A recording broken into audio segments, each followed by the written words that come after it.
Can you hear me? There we go. All right. So, can you hear me? There we go. All right.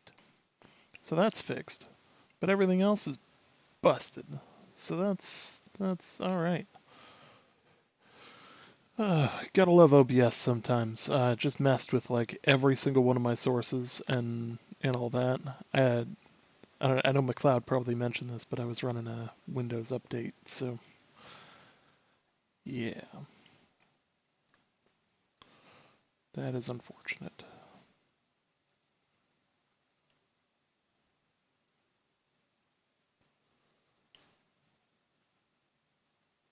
Just gonna quick fix some of these audio sources so that they come through.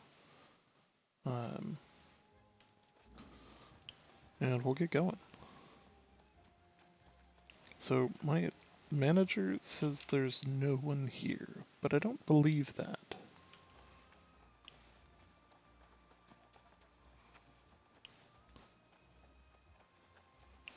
Yeah, see, now my manager's correct. Here we go. All right.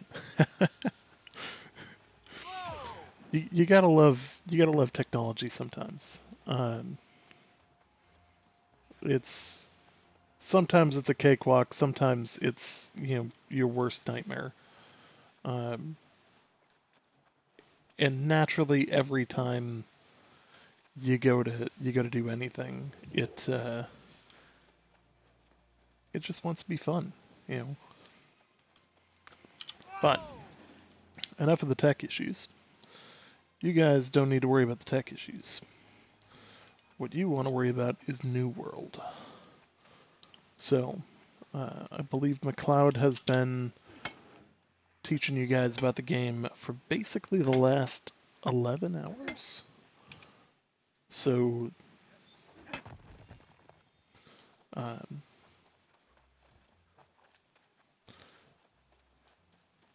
I know he's gotten a bunch of stuff for you guys.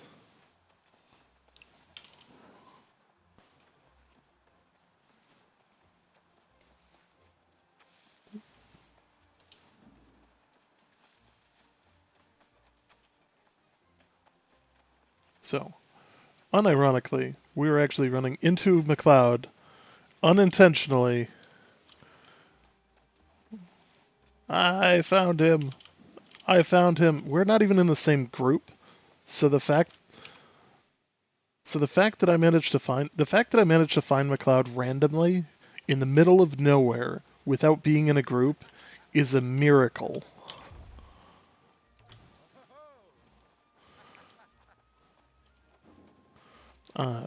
We're gonna keep going though. Like that's like literally we're not in a group, so like how much you want to bet we're running the same quest too? So that wouldn't surprise me because we all realized at like the last minute that we needed to go back and do this quest called Corruption's Bane. And so here's my goal, so that you guys know where I'm going, and you can correct me if I'm completely off base with where we want to go. But I'm assuming you guys want to see some fancy high-end gameplay and some stuff you maybe can't see elsewhere. I really should have taken that bridge across.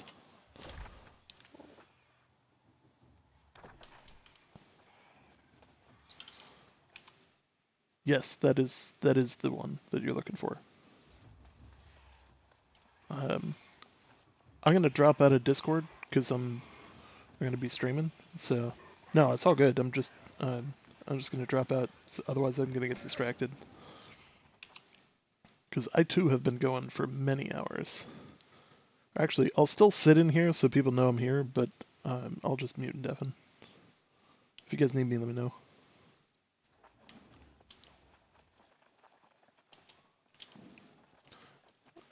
All right. So what do you think of the changes since alpha? Officially, I can't say anything about what exactly has changed since alpha. I can say that there are a lot of things that um, there are a lot of things that work differently when you have a specific number of people playing than when you have many, many, many more. Um, so like I find it very interesting the PvP side of things has obviously like and to what should be obvious to just about anybody has really taken off. Because when you put this many people in a world and assume that X percentage of them are going to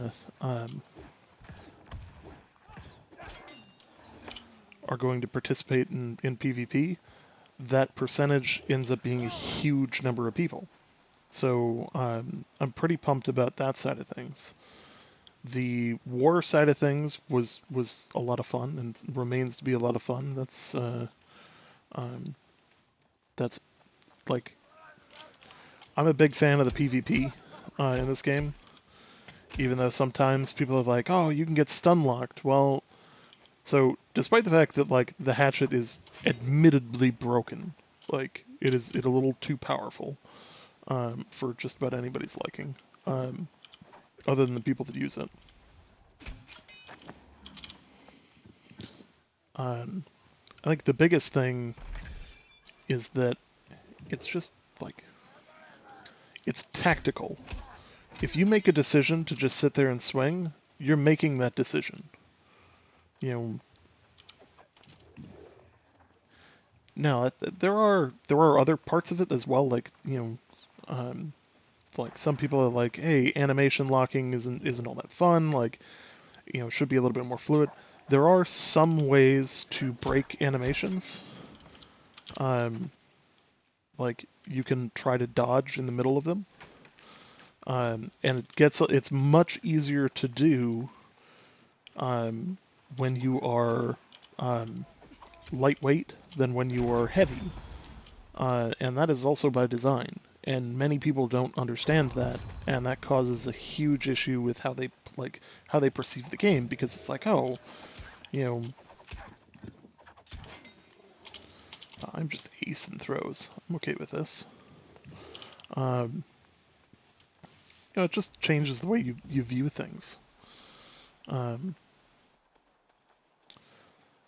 so some of the other like things that should be obvious from going from a small group to a big group is obviously like that's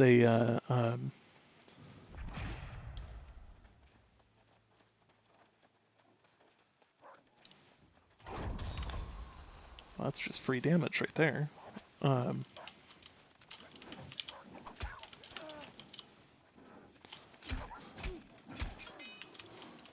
so you'll pretty much always see me in medium to heavy because I almost always frontline. Although I ended up for that battle for the war that McLeod streamed earlier, I ended up streaming it almost entirely from the ramparts because I somehow ended up in command of everything but the siege turrets, um, and like kind of calling strategy for the whole thing, which was actually really really fun. Um, like that's the I don't know how many battles have been in at this point, but um, I've got the video from that earlier that I recorded. Um, I ended up playing with just way less gear than I really wanted to. So I ended up borrowing a like T2 bow off of McLeod, like last second, like right at the start, because it just happened to be the right thing at the right time uh, that I needed to explain to people how like smoke works. Um, and this this is probably like if you learn nothing else from me the entire time, smoke. This works in every Battlefield game that you have ever been in, and it is the difference in between winning and losing a major fight. Smoke placement. So what do I mean by smoke placement? Um, so you've got your fort, and you're holed up in your fort. You need to be able to see the target.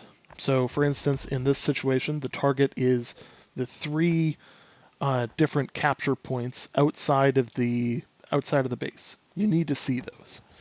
So, if you put smoke on the inside edge of that, you don't see any of the point. So that creates a bit of an issue where, wow, he is just booking it away. Where, you know, where do you put it? So fundamentally speaking, you want your guys to see the target, but you want the enemy to not see it. They're on the other side of that. So you put it on their side of the point, in between their cannons and your point, and now your team has full vision, and their team has no vision, which effectively enables you to see everything, and for their command to not see anything. Freaking program froze. So I don't think this is the program. I think this is my PC that's causing this freeze. But this happens all of the time with smoke. People will just throw it directly on the point. Well, directly on the point is neutral ground. You want them to come out of the smoke where you can see them clearly first, and with the rest of your team able to see them clearly first, while all of their support can't see dick. That's how you place smoke. And it is stupid important. And so many people get it wrong. So many people get it wrong.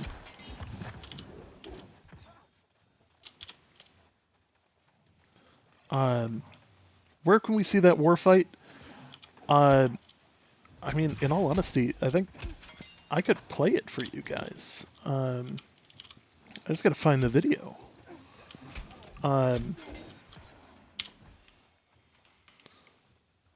So you guys want to see the fight? It would be pre-recorded video, and I would be playing this in the background. Would you guys be good with that? Like, I'm good with it. Like,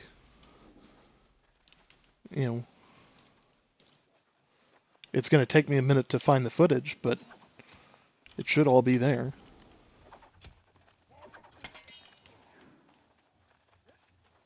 Yeah, commentary would be cool. All right, well, let me climb up on a thing that they can't get me on, and let's do this.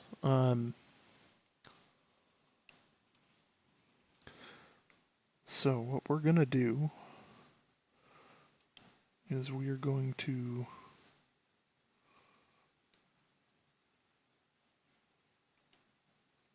see, now this is where things get fun. I gotta go into the studio mode, and we gotta run a different screen than we normally run to do this, but it's not a problem, because this gameplay, in my opinion, is not only worth it, but vital. And I'm just gonna bring in a new source altogether. Media source, add new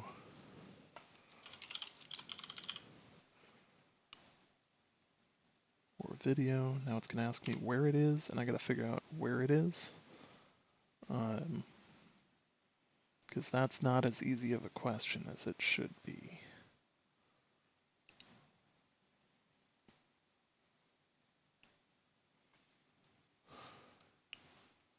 Let's see, documents. No, it's not in there. It's going to be in the T drive.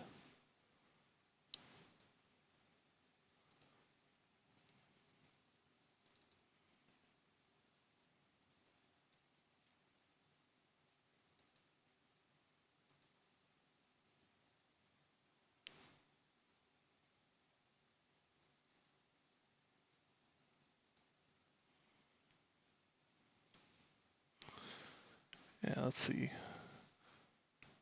So I'm going to go done. I've got this in, but I don't have the right...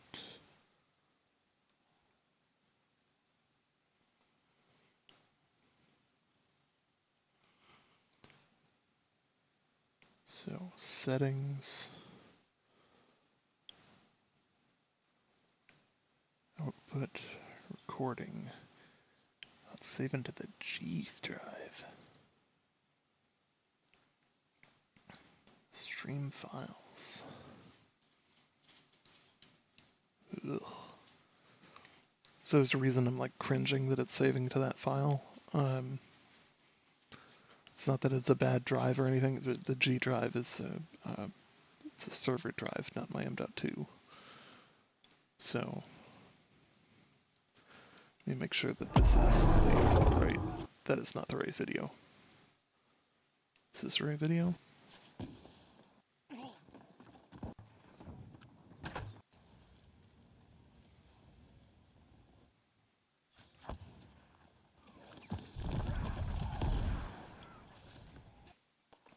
This is the right video. All right, this one, I'm going to bring it over to my NWO drive. And we're gonna watch some good stuff going on here. Hey, Jafar, how's it going? So, we are loading up a war video from earlier. We are still doing the giveaway. It's an exclamation point raffle, and you do have to be following the channel to enter.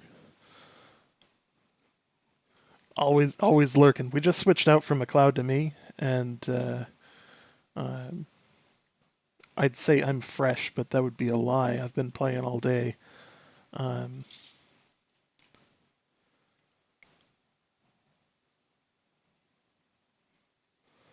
see.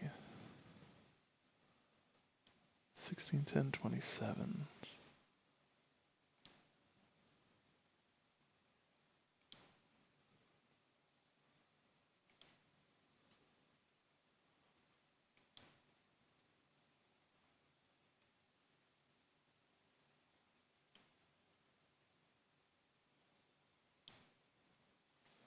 Where is it?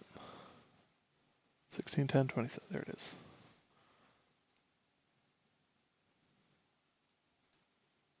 Oh, properties. We need to loop that.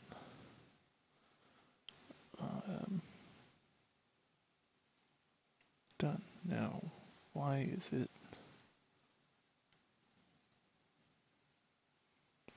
not on top?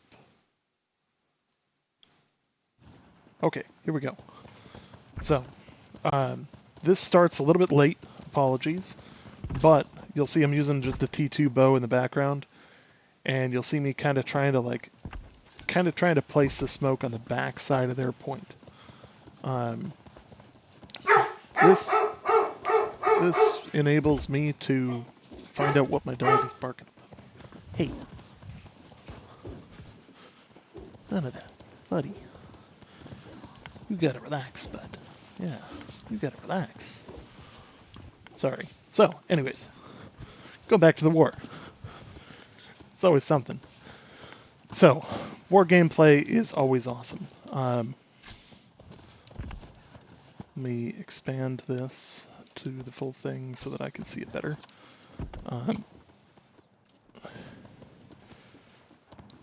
yeah. So,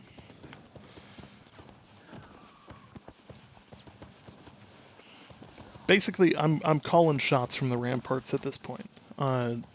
Kingdom was actually the ones running the vanguard, or like the defense, but Tumblr basically turned around and said, okay, hey, you know, he needed to coordinate the gunners and that effort, and we figured, hey, might as well. I've done this before, so you know, let's take the opportunity and command the siege.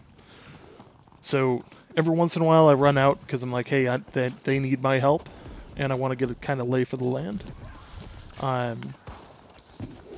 So we were all we pulled everybody into the Kingdom Discord, um, and that enabled us to kind of communicate well ahead of time, and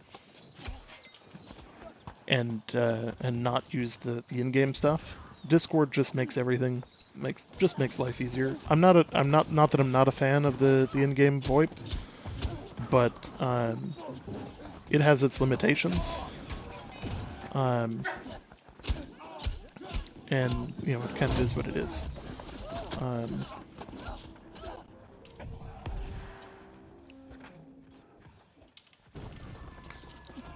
But yeah, we use Discord instead.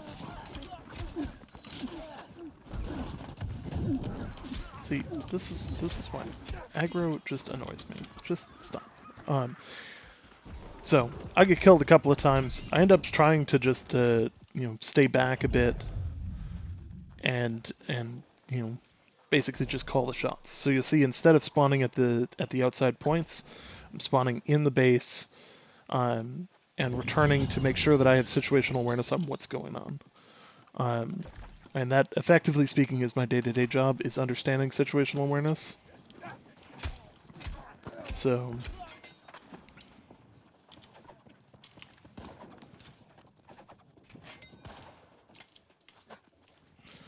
yeah. So now I'm starting to place traps as well.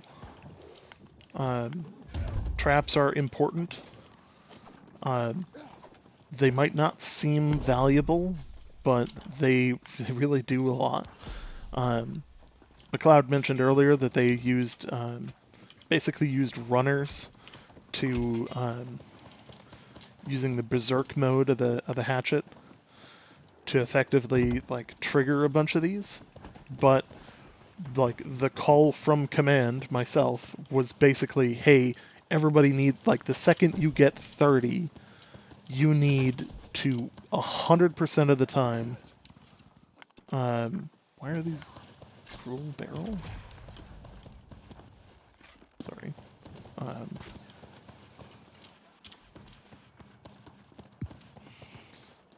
You need to be dropping these traps.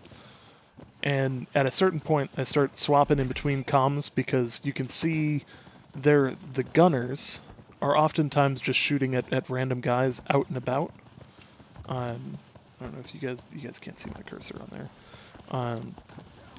but you can see that the gunners aren't necessarily focusing fire on people that are on the point, and this comes to be a little bit of an issue in a couple of ways, where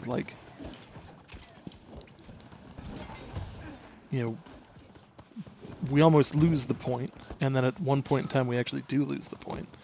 I decide, okay, hey, at this point I'm like, okay, I can go take this guy, I'm good. And I realize right about here, when it's too late for me to really turn around, that one, this guy has both of his weapons. I'm using a weapon that is way below me as my second one, and I'm using my sword and shield. Not well, either.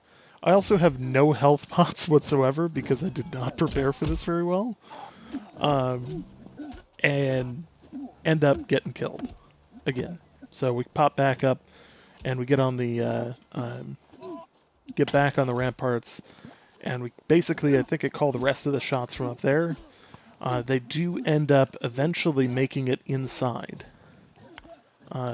We hold them off, reasonably well, but there's only so much you can do.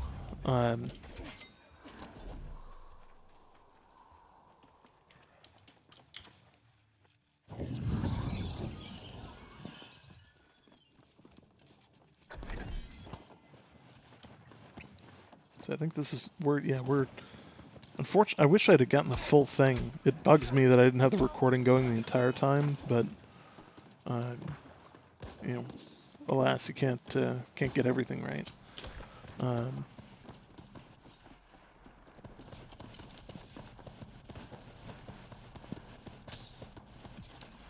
Trying to figure out where I need to go.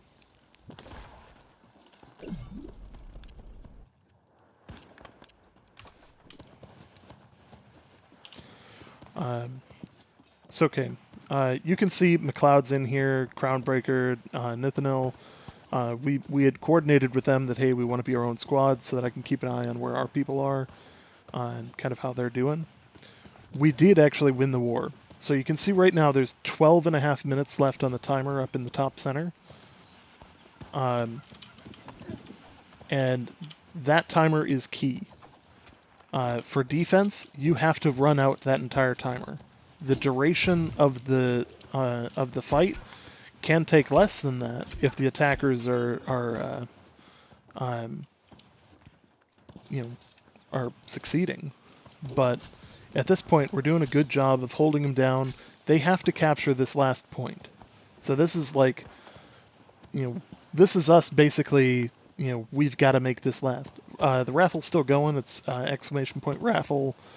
You do have to follow the channel to enter as well. I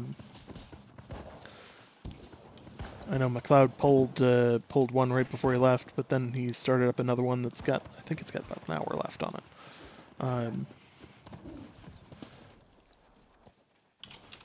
Let me check to give you an exact time on that.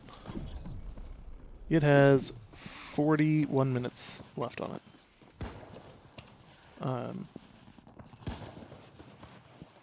So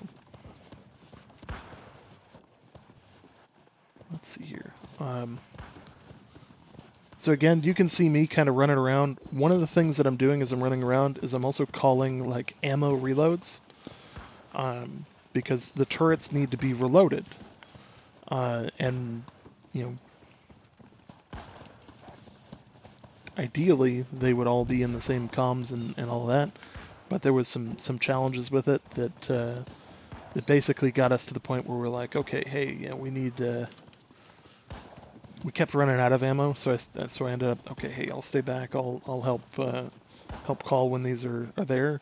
And here's where I'm calling to my guys that, hey, they got guys that are kind of just like, we're somewhat losing the point because they wrap around the back near our base and kind of like cut people off and come in from the backside.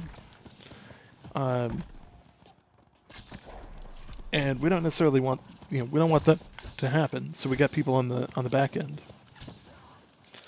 So here I am just, spraying like the world's worst ammo ever.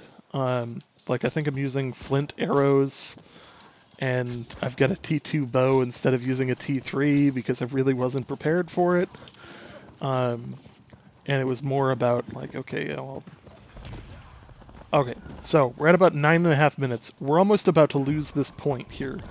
So I basically call everyone who's not in a gunner seat, who has the ability to attack, needs to get off the wall and onto the point. And they need to be standing in the point. Regardless of what happens, we need to stand and take ground.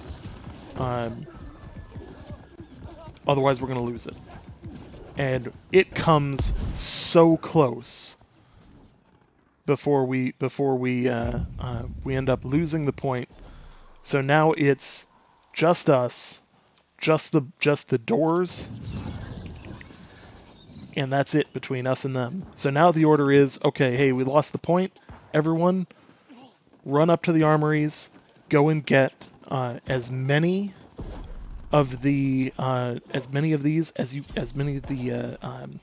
traps as you possibly can, and start placing them around the inside of our base. This will prevent them from getting in here in any kind of mass numbers, and just generally just keep them from destroying things. We've got guys trying to repair the doors as well, which is actually a pretty substantial challenge. And we've got guys up top that are trying to fire down. We got the turrets up there trying to fire down, trying to kill people so that they can't break in. And it's at this point that we're in a little bit deep. Like this is kind of the last chance to make this work and to really kind of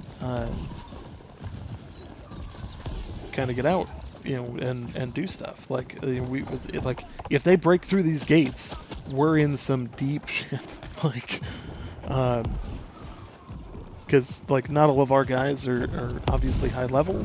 You can see, I'm like level 30 something, or not 30, level like 26 or something at the time.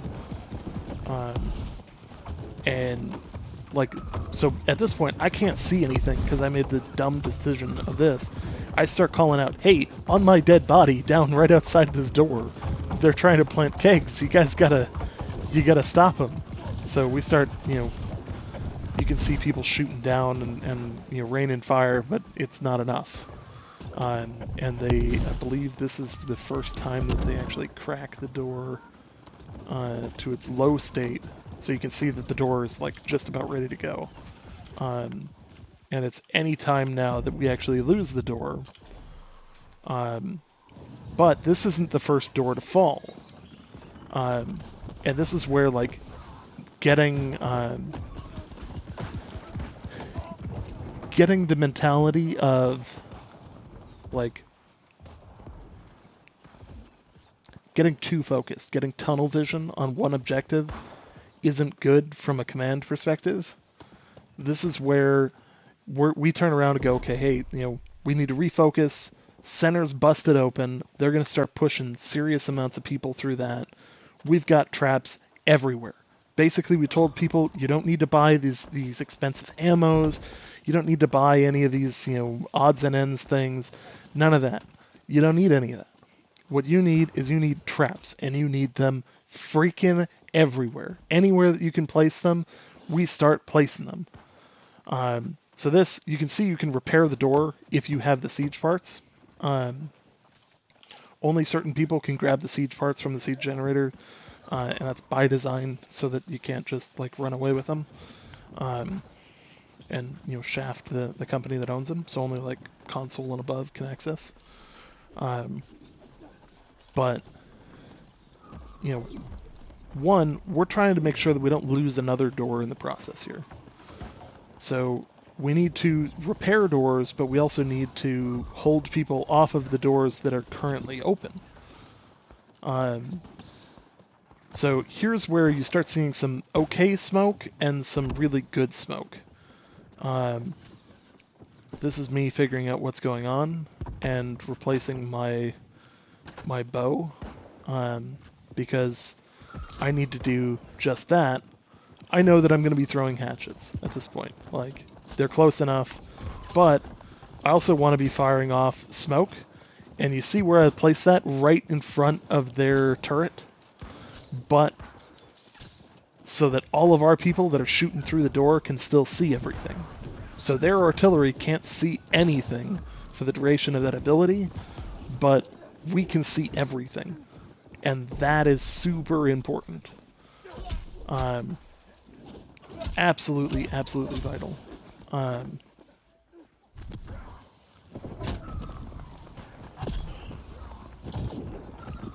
Let's see here. Sorry, someone just pinged me elsewhere. So, at this point, we're, for the most part, holding. What's going on? This is like freaking out.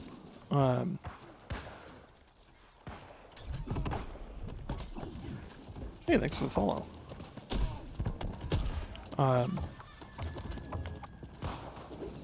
So they did a really smart thing, and they did a couple of smart things. One, they noticed that there is a ton of people that are just firing right out the door. So they bring in guys to just do these bubbles. But our guys are also using these bubbles because we're trying to repair the door. But you've got smoke, and they've got a cannon like immediately out, like a repeater turret right out front, that we're trying to keep the guy off of, because obviously, like, the more that we can kill him, the better, and it's gonna make our life infinitely better, because that gun can seriously wreck infantry. And in a mode where it's all infantry, it's really important. The other cannons have their purposes, like if you're trying to take out, take out defenses and take out artillery, those other bigger cannons have their purpose, and like the flame barrel launchers have like an area of effect ability. So being able to utilize those efficiently is pretty important as well. So the strategy at this point is hold them from getting in. They've only got the one door. We fixed the other door to the left.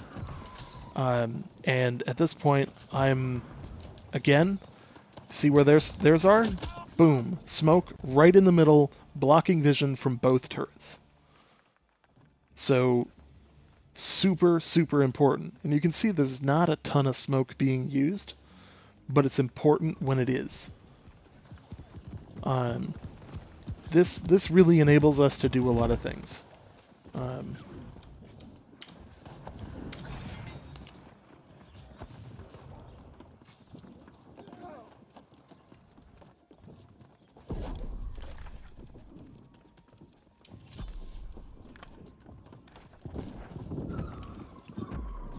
It's like the quest that keeps going.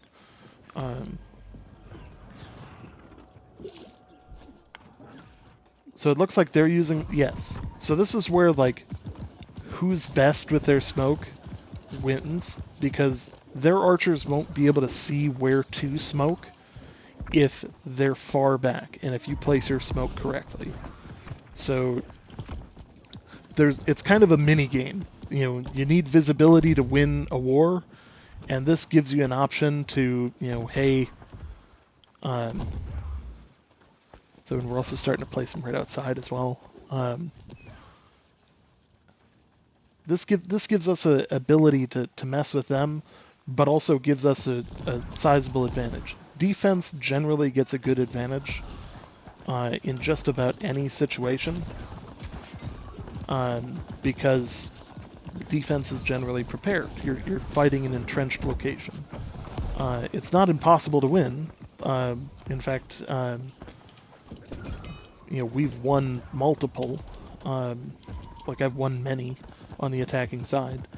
But most of the time, it's related to, especially when you get to the end game, it's related to skill. Skill and coordination. Coordination wins everything.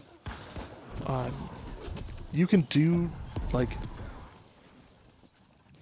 being solo and being a great solo PvPer is one thing, but being somebody who understands the intricacies of how do I get all 50 people with, a diverse skill set in. I think we just won, actually. So immediately after you win, you get teleported back to the settlement that you were in, or that you were closest to, and that gives you, makes it so you don't like hate life when you just respawn somewhere, and it gives you an opportunity to like celebrate with people. Most of these people were.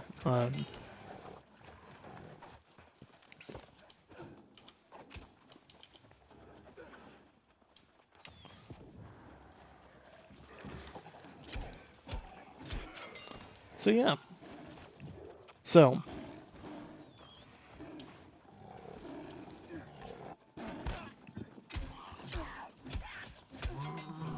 Having a lot of fun on the other screen here.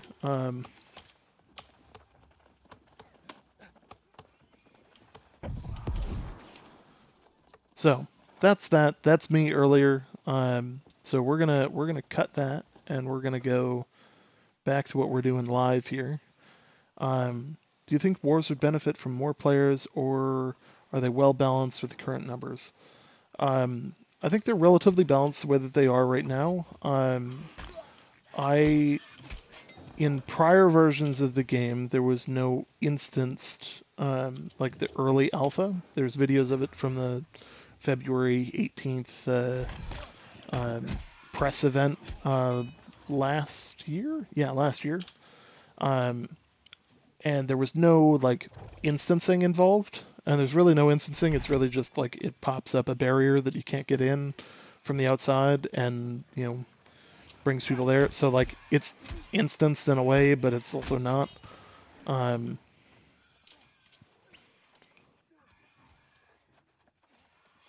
not in the right spot, and yet I'm killing NPCs for no reason.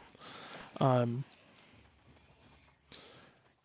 in prior versions, you could kind of bring however many you wanted, and if you had a lot of allies, you potentially had a very, very large fight.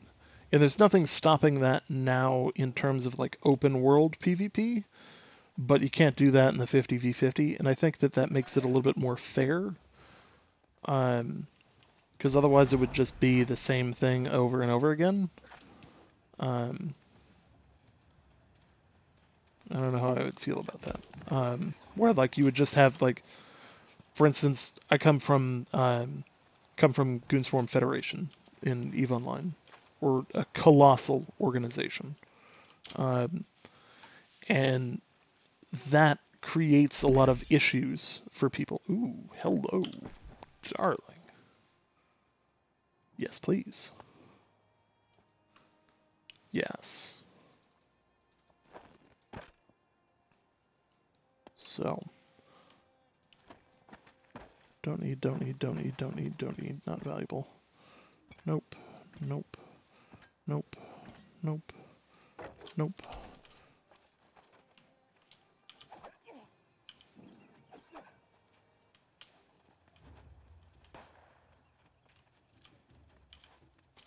Just weird at that, like, curve.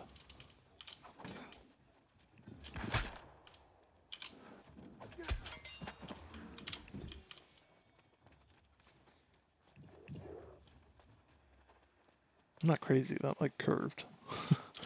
uh, yeah. Now the other thing is, like, it gives you an incentive to, like, pick the best people for the fight.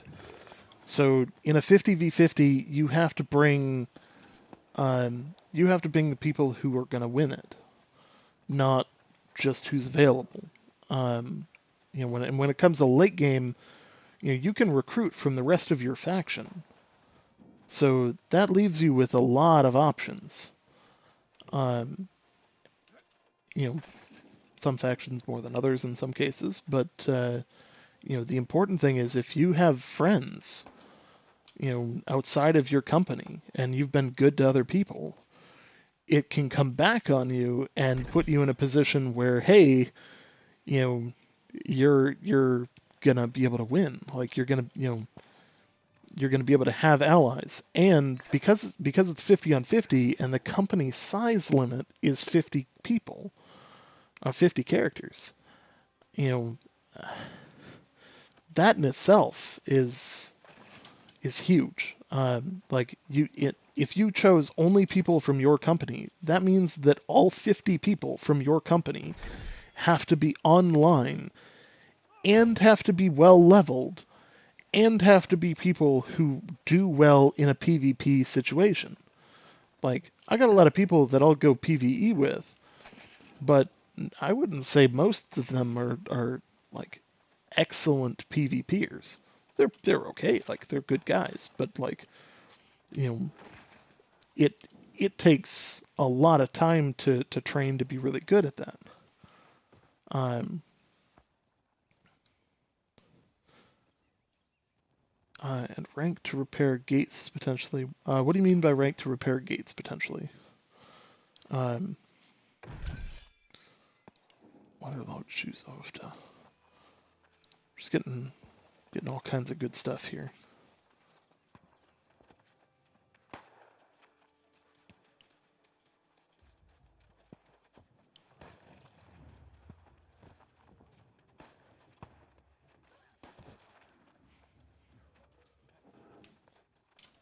I think I've already been in all of these.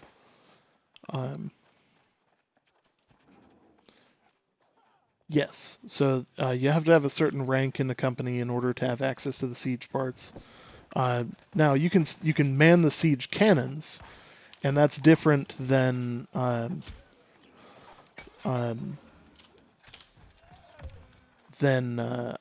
is it? That's different than grabbing the siege parts from the siege generators. Um, and that's a really important distinction there as well. Being able to grab the stuff enables you like like if I went up to there and I grabbed 150 siege parts, they only generate at a certain rate. Like they're not infinite. So like you can get shafted in a lot of ways by somebody just taking them and not using them. Like they need to be used for a very specific purpose. I think I just had an item sell. Yeah.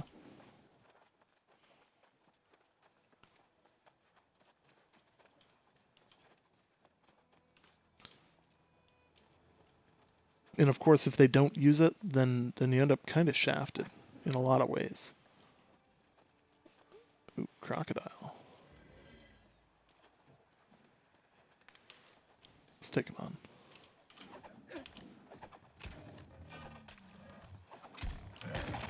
Moved.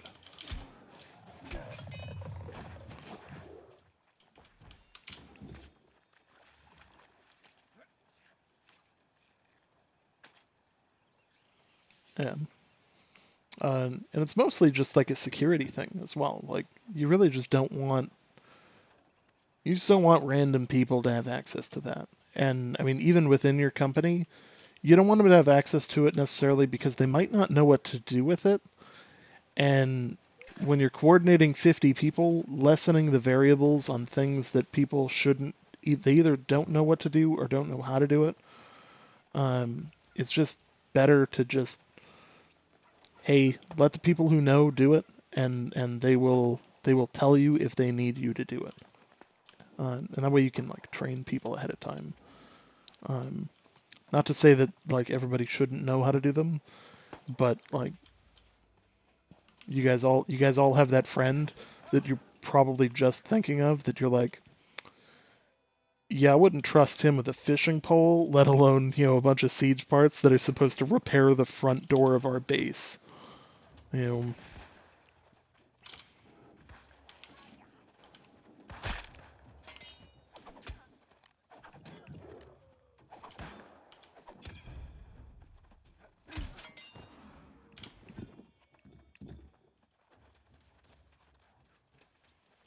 So, do I have a favorite area of the world? I do. Um, so, but that's also kind of a trick question because like there's so many, like there's reasons to have a different area, like to like each different area. Um, so I'm a big fan of the North. Um, in a lot of ways, that to me has been some of the best content. Obviously, it's also the end game content. So say what you will about that, but um, the but there's an area in the grasslands that's got this tree, and I just love it. Like there's a picture from the game art that they released about it as well. That like even the picture doesn't do it justice. So the Azoth tree is another one of my favorites, but this place is just a simple like grassland area.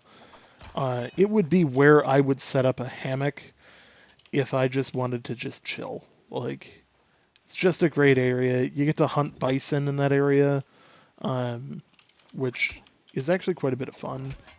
Um, I think I've stepped out of the area I need to be in.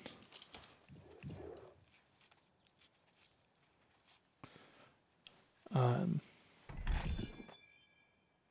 yeah, it's just a really nice area to be. It just feels comfortable. It just feels good. And like especially when you get in like the dawn and dusk time frames where the sun is just rising or just going down and you just get like the lens flare type of feel through the fog and all that, and like this game is immensely pretty. Anybody who says otherwise is just wrong. I'm realizing that there are 2 crates somewhere that, like, I have no idea where these fucking crates are. Um, this is gonna take me a while to figure this out. Um, but like it's just a cool thing. Like there's a number of different places around the map that are entirely worth seeing. Like the Azoth tree is one of my favorite. Fighting Spriggans, like not just the arenas, but like the normal um, the like everyday Spriggans, that are just kind of like out in the world. They're one of my, like, the Angry Earth as a whole is easily my favorite enemy type. I don't think I've gone up here.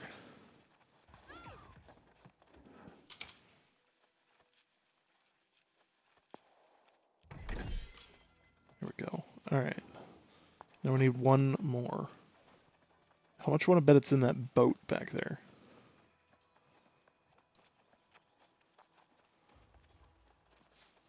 Like, so the Angry Earth, the only thing about the Angry Earth that's like really overpowered is that poison hurts potentially too much.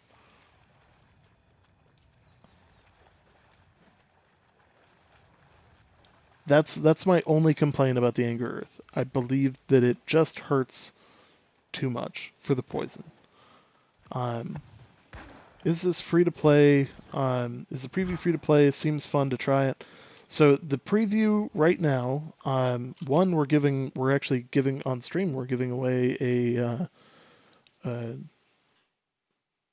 a key for it. In about 15 minutes, we're going to be drawing a key. You can hit !raffle and follow the channel, or follow the channel then hit it. And that'll enter you in for a chance to win win a key to the preview event, courtesy of Amazon Game Studios, who is supporting us through those keys. And tomorrow we will hopefully be launching our giveaway of the box. Dang it. The swag box, the one that includes a hat like this, and all that. Now, if you want, you can pre-order the game on Steam or Amazon. I would recommend getting it on Steam because it's just easier. Like, you won't hate yourself. Because you basically you buy it on Steam, you get instant access for pre-ordering. That said, it's a pre-order, so like if you just up and decide I don't want my pre-order after you try it, there's nothing tying you to it. So pre-orders do guarantee access, so that is very much a thing.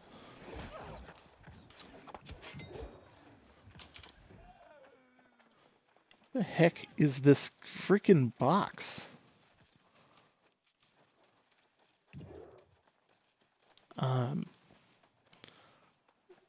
For me, I've had the game pre-ordered forever. I started back in heard about the game back in 2017, but have been basically involved in the community for New World, and I'd love to say that that it was like solicited feedback and all that like led to me conversing with the AGS devs on a pretty regular basis.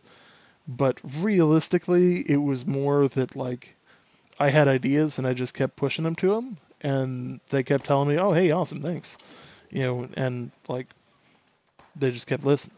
So I can't talk about what those ideas might include because all of those conversations would technically be qualified as privileged. If you read it on Amazon that there would be no returns, can you get me a link for that? Because I have not seen that, and that's counter to what I've heard.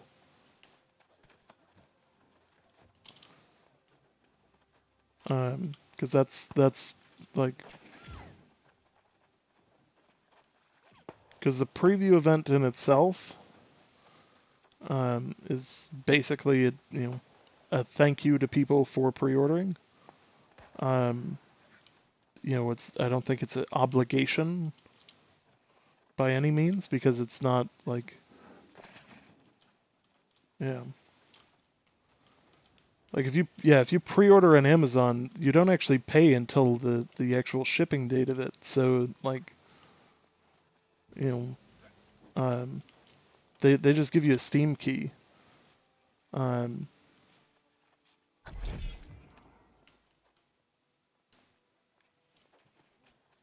like there's no way to like launch this game through a you know, um, through like an Amazon launcher or anything like that. It's all through Steam.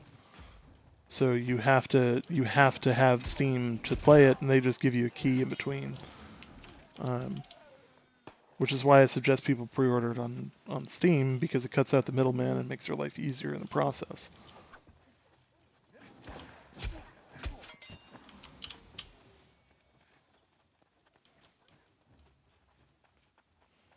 Thank you guys for the follows. It's pretty awesome to see, like, in the last couple of days, I think we had like 170 some followers, like 2 days ago. So like it's pretty awesome to see that number just like fly up. And obviously, we're having people follow to enter in for the thing. We are doing more giveaways. There's one going on right now. I've got a number of keys that I'm going to give out tonight, and I'm gonna stream for a while. McLeod streamed for about 10 hours and handed out a bunch of keys as well. Dang it.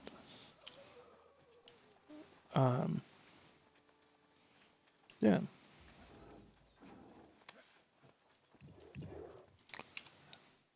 Yeah, we're gonna go ahead and 1 second here.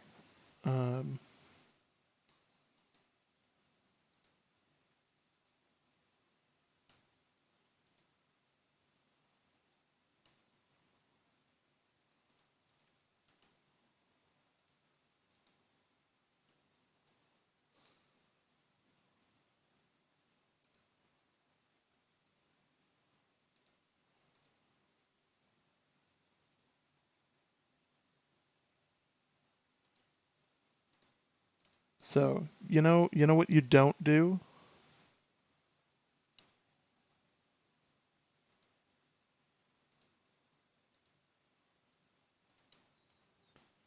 You know what you don't do? You don't come in here and do exactly just that, because that's how you get banned for being a bot. Why don't you just go try to link? Where did you link it?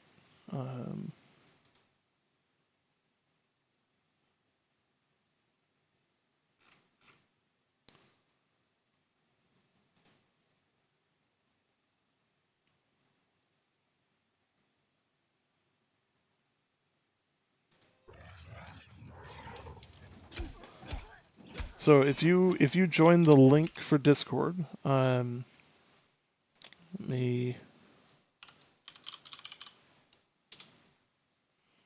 If you join that link, it might have you make an account. You don't have to give it a real email or anything. Just it'll send you a private message as well, just to verify that you're a human. I know it's craziness, but we've had people, like, for instance, what we just saw in chat, where somebody decided that they wanted to just like advertise a program that is very clearly a bot, and a solid way to get just booted from the channel. I don't know what line app is, but I'm not using it. You know what? I'll do you one better. Here's a way to do this that's nice and simple. So in chat, hover over my name and or hover over the channel name there, and just shoot me a whisper with a link, and I will take a look at it. I am enjoying it. It's not technically a beta. I keep telling people that, but it's never. I know it's never going to stick, but it's not technically a beta. I am enjoying it though. It is a lot of fun. Um, I'm so I've got about 2,000, 2,500 hours ballpark. Um, yeah, yeah. It has been a while. It has like so we kickstarted the show back in January, which like we run a regular talk show, but we also do like the Twitch stream here. I just realized we completed the quest here, and I'm just like tooling around doing stuff I shouldn't.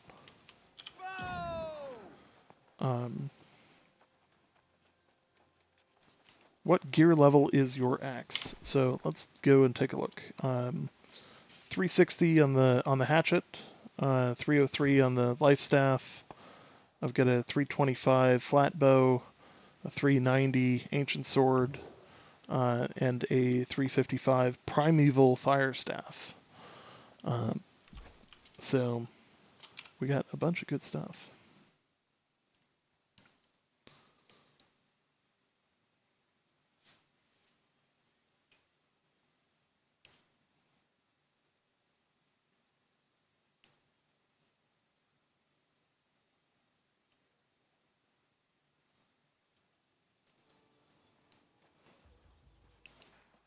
So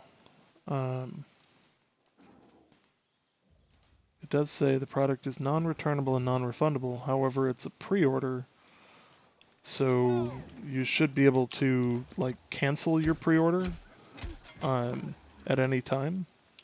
Here's what I'm gonna do. Here's what I'm gonna do this, and I've got it in my thing. I've got it in my cart, and if I spend 30, $40 on the game, that's on me. So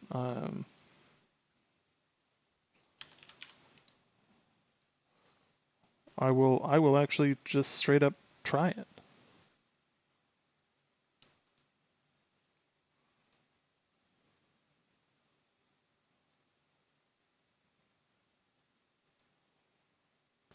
So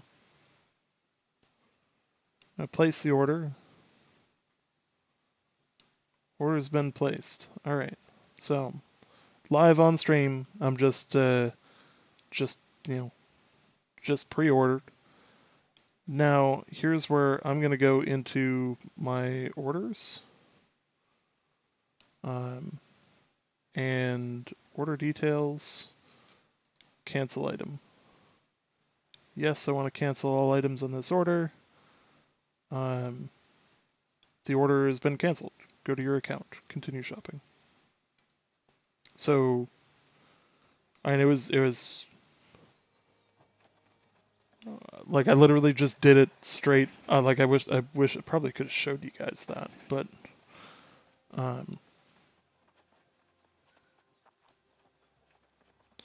yeah, I'm thinking that like the end product itself, when they like give you a key, because like let me like double check my emails here that like everything went through.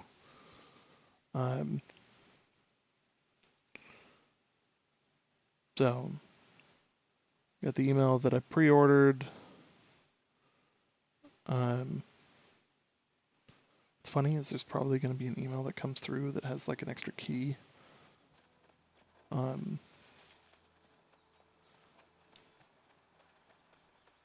But yeah, I hope that doesn't happen.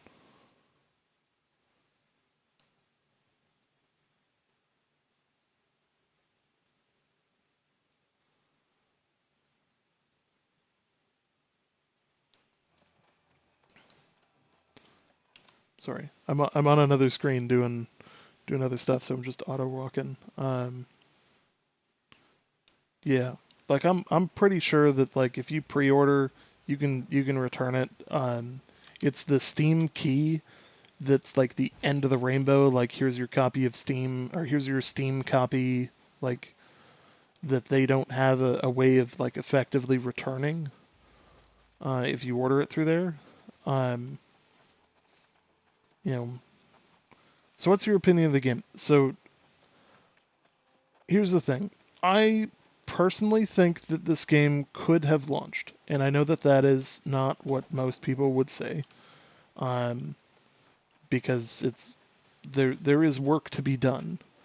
But in a world where most games launch unfinished, it could have launched. Now, that said, I am in no way upset that they delayed it another 10 months. Like, I mean, that in itself, it speaks more to like their willingness to get it right instead of take our money early than anything else. Um, and I appreciate that more than anything else. Like, you know, I'm hyped for it. Like McLeod and I have been playing. This is probably going on 20 hours of gameplay in just this event. Um, it's only been open for a couple of days, so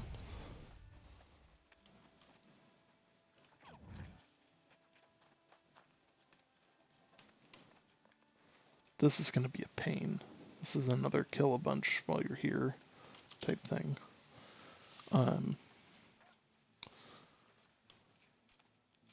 well, hey, you could be playing too. We're giving away a key. If you hit follow and hit the uh, exclamation point raffle in chat, and we'll get you entered in for a key to the preview. Um, then you can try it for yourself. Like, you know, so I also have like I have a different opinion than most people when it comes to like things like the combat.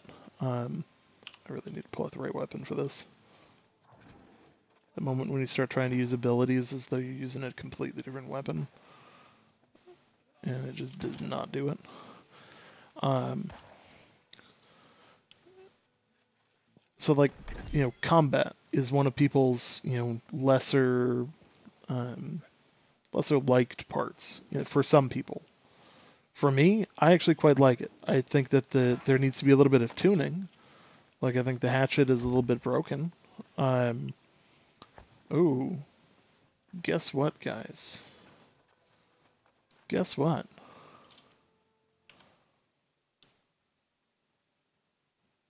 That means that we need to pick a winner. Vega! Vega, you just won a key. Um, so I think the most important part about this game is that like actions have consequences. So if I just sit here and swing, like it might have not very many consequences in that moment, but go ahead and convo the channel, and I will send you a key. So I have a bunch of them still.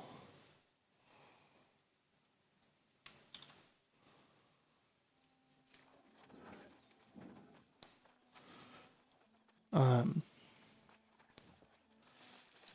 I like that it is, the right word's not turn based. I've already been in this house, I think. Yeah, I have.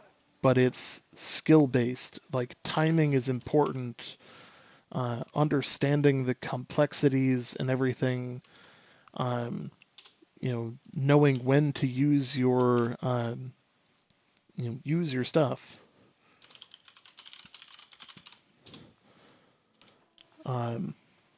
Is important. This is why there's global cooldowns. Like that is important to know. Like, it's not about just spamming abilities. You need to understand where like your actions will have consequences. Like using different types of attacks will get you different results as well. So like A good example of this would be um,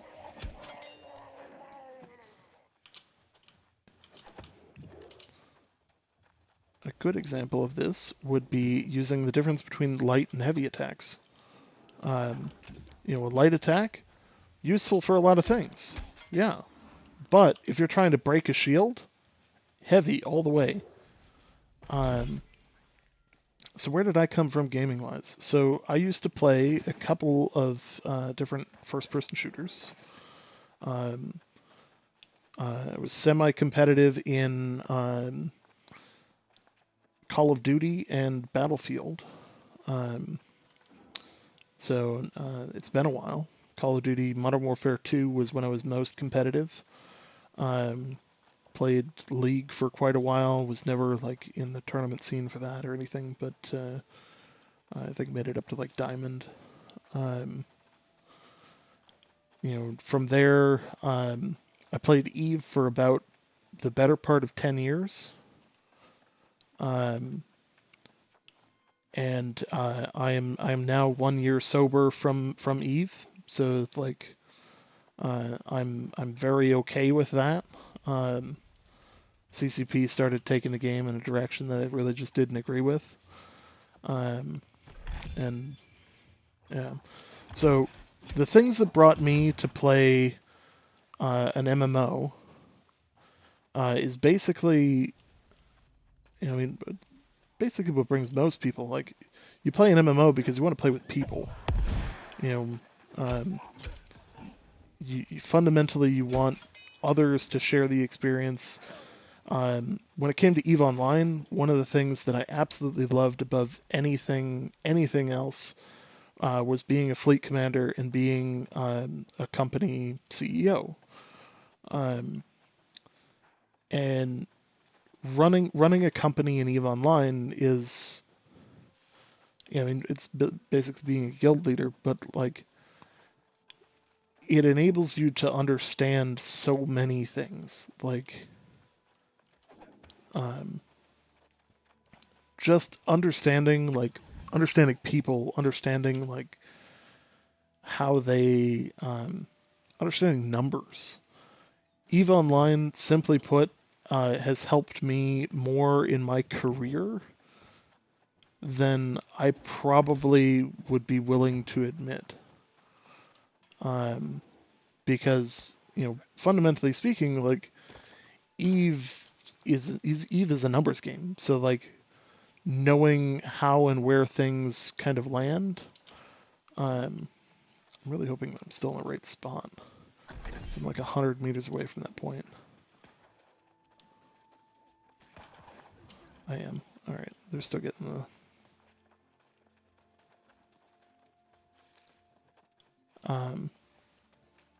But like it taught me how to use Excel, taught me how to program in Excel. XML coding was a skill that I picked up specifically for EVE Online in order to run better spreadsheets and better Google Sheets for for my company. Like, hey, I wanted to automate some of this stuff, and there was only one way to do it. So I needed to learn code.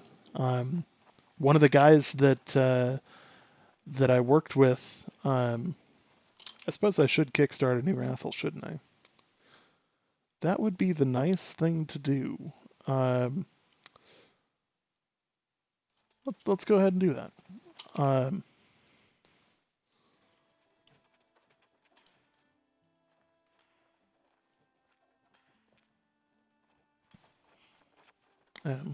So if there's one thing that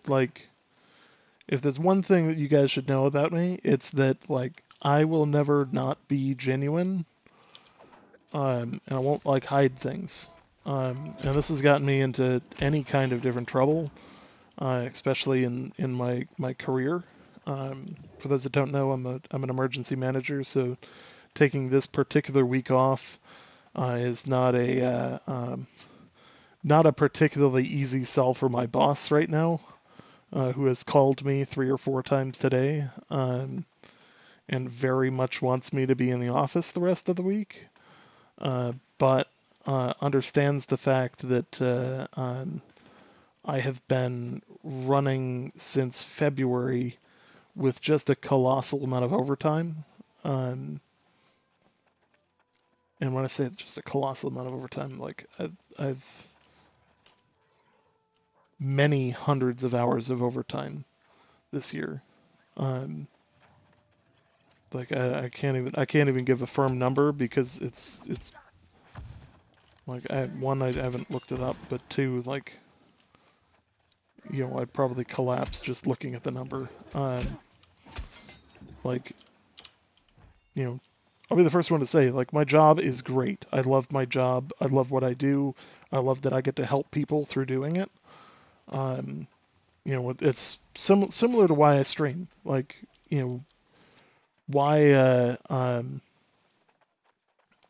why, why go through the trouble of putting on a show and all of that? Fundamentally speaking, I'm here to help you guys. Like, I'm here to build the community. I'm here to, fundamentally assist with. And he's in the rock.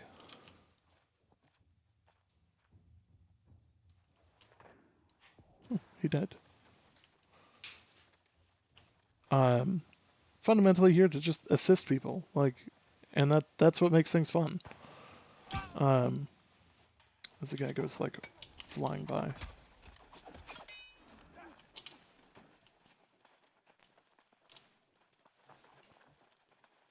It's okay, guys. We only need, 9 more. Um, Now that said, like, going back to, like, I won't bullshit with you guys because one, what do I have to gain? Like, if anybody thinks I'm doing this for the money, uh, like, yeah, um, you clearly haven't seen what Twitch pays. Uh, but like, at the same time, like obviously, like, it's nice to, like, get subs and get bits and like stuff like that. But like, that's not at all why I do this. I do this because I have fun teaching people. I have fun, um, you know, specifically when it comes to New World.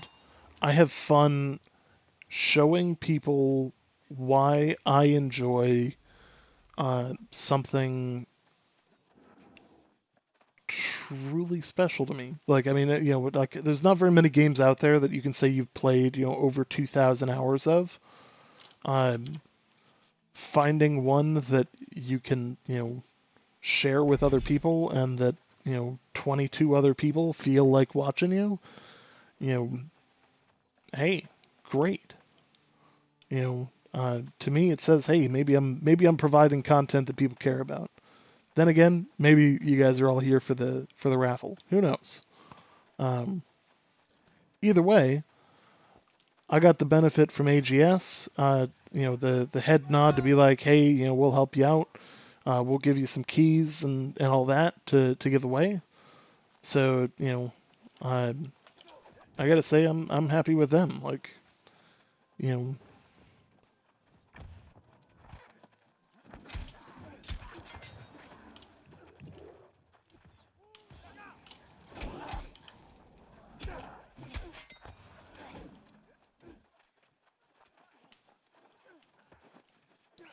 there are so many low level people.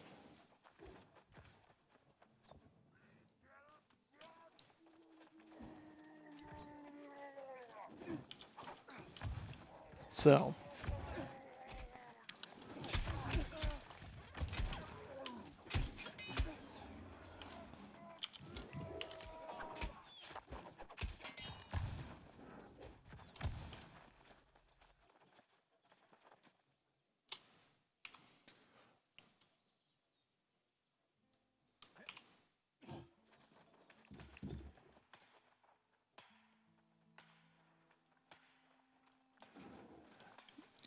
that's so when I got out of EVE Online, I had about 2.5 trillion ISK, and I still felt like I was indebted to logging in to get my money's worth out of, out of my subs. Even though at a certain point I stopped paying money for my subs and started paying in-game currency. Like, it still was at the point where I was like, I can't get away from the fact that I have to work to be able to play this game for free. And like, fundamentally speaking, one of the things that I absolutely love um, about New World is that I don't have to worry about paying, or I don't have to worry about like, oh hey, I got to take like a 3-month break. Um, you know, I'm liking the idea that I can just, come and go as I please. It can be casual. Um, and I mean, like I already told you guys what my job is. Like, you know, clearly there is an incentive when it comes to like being able to just drop stuff and deal with much larger issues. Um, like that's a big selling point to me. Um, incoming pay to win shop 6 months after release. So they've stated a number of times that they don't want to add any kind of pay to win. Um, I'll believe it when I see it. But I think one of the interesting parts about this is that they have not openly. So one, they've admitted they will not put in any kind of loot box, which great. Um, they've said that they won't do any kind of. They'll they have no intention of any kind of pay to win. Um, and I don't think that they need it. And here's what I mean by this. Fundamentally speaking, I don't think that Amazon is playing the short game to pull a profit off of this product. I think that this product will make money in the end. But I don't think that it will be the product that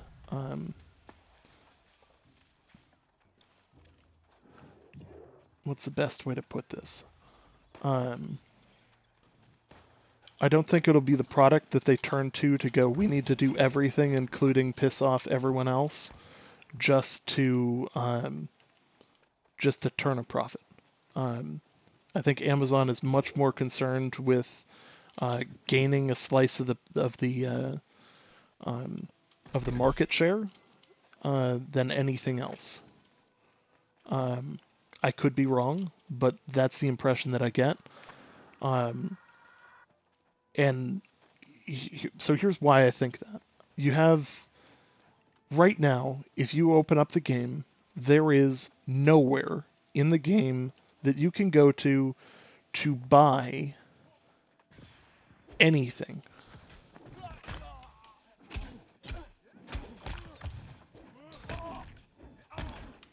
Oh, I'm just getting... We'll go ahead and help him up.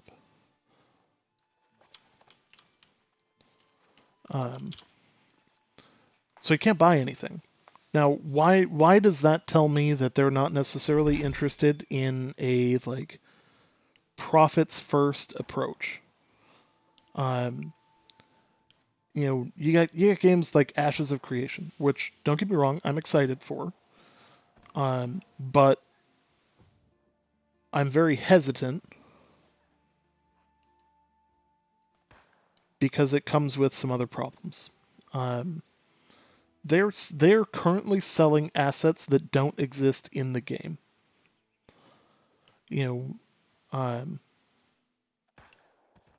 Thanks for the res, watching your streams. Oh, good times. So there wouldn't be one now, and you're right. But you've got like Ashes of Creation is in an early alpha, and they're already selling stuff that isn't in the game. Like, sure, it will be eventually, but that to me sounds very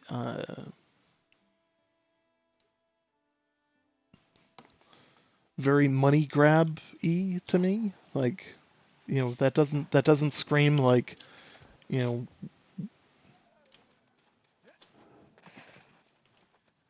um, doesn't scream that it's going to go a good direct. Like, it doesn't fill me with confidence on that.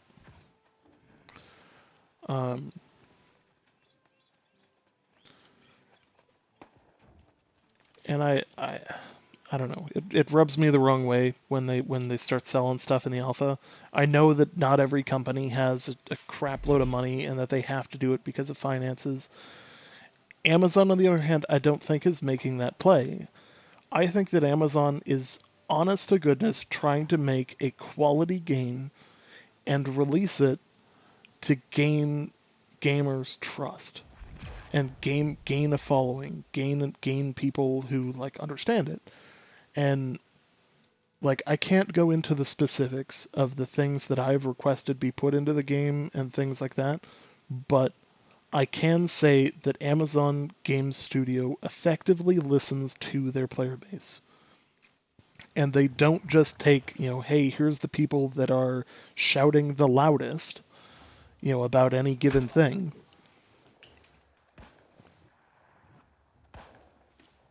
Um, you know, like the PvP changes. Fundamentally speaking, that was a big change. But it needed to happen. Anybody who doesn't think that it needed to happen very clearly didn't play the alpha, didn't play the first alpha, because it was a huge problem. And when I say huge problem, like I can't overstate that or understate that enough. Like, oof. It's a really really big problem. Um, yeah, so Ashes is gonna have is forcing themselves into a position. So this is the other reason why I'm really happy that they haven't done this. Ashes of Creation is forcing themselves to now code their entire database and any future changes around preserving their accounts. And that to me is not a good way of long-term programming pre-launch, because they've got years of code that they've got to develop still before they launch, and they've got a huge stumbling block in their way every time they go to change something, and that is going to lead them to problems. That said, what does it cost for an alpha access to Ashes nowadays? Like, it's like 200 and some dollars. I'm sure some people got money like that to toss around. Like, if it was a final game, I've spent more on a game than that before. Like, odd flex, but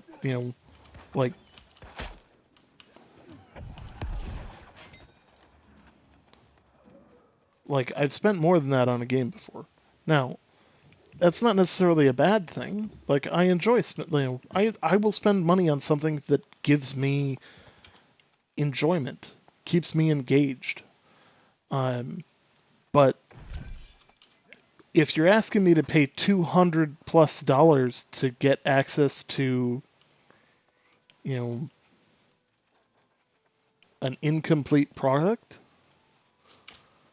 and then have the audacity past that to say, hey, it's also going to be a sub eventually. Like, we'll give you a few months of sub on the front end, but like, it's still going to cost you several $100, and you're going to continue to pay us down the road. No, no, no. That's not how that works. You know, that's no.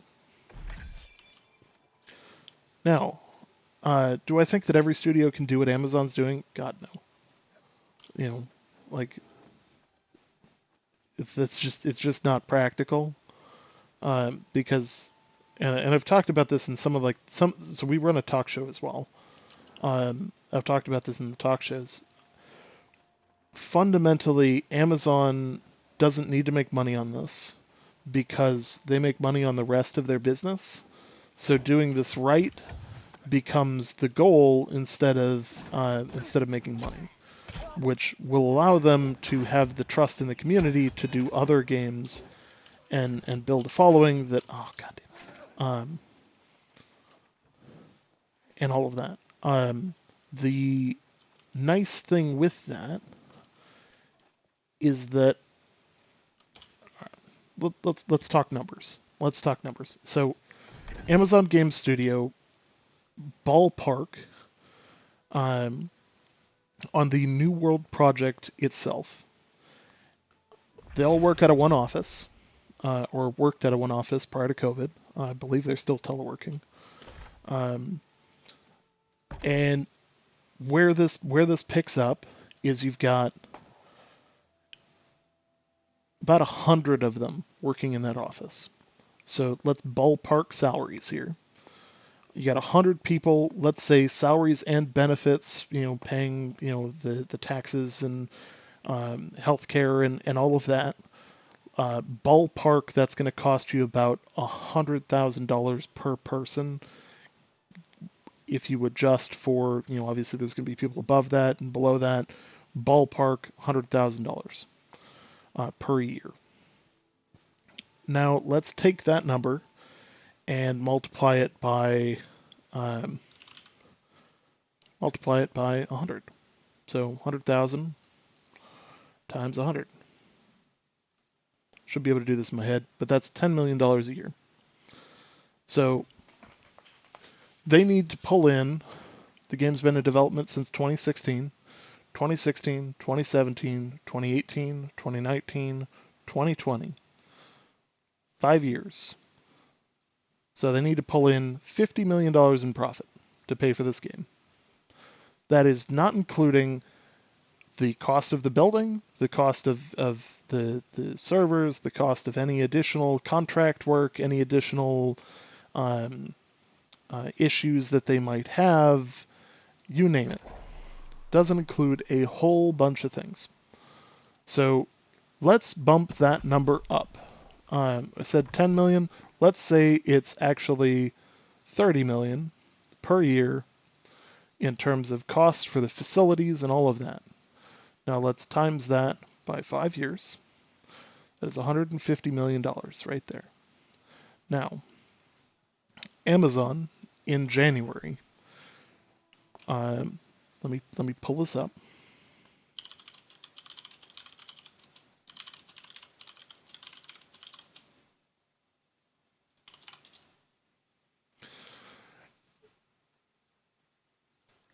Amazon had a net revenue of 75.5 billion, and a profit, net income. Oh, my bad. Revenue of 75.5 billion and an estimated income of 2.5 billion dollars in quarter one of this year. So let's. Did you actually put 2K hours into that game? Yes, I have. In the first alpha, the second alpha, and the density test, I have about 2K hours. So yes, I have played a boatload of this.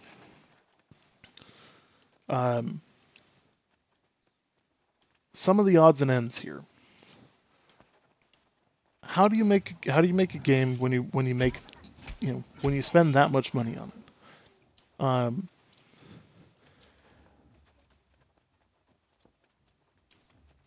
Knowing that $30 million number, a few of you guys are probably catching where I'm going with this at least a little. I'm a little bit scatterbrained because it's getting late at night, and I'm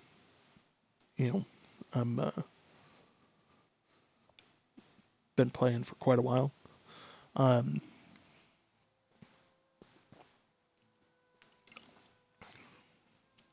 So how did you find enough to do? So I just like exploring.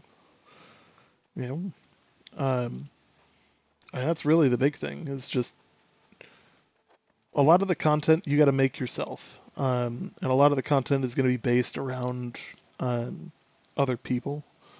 Um,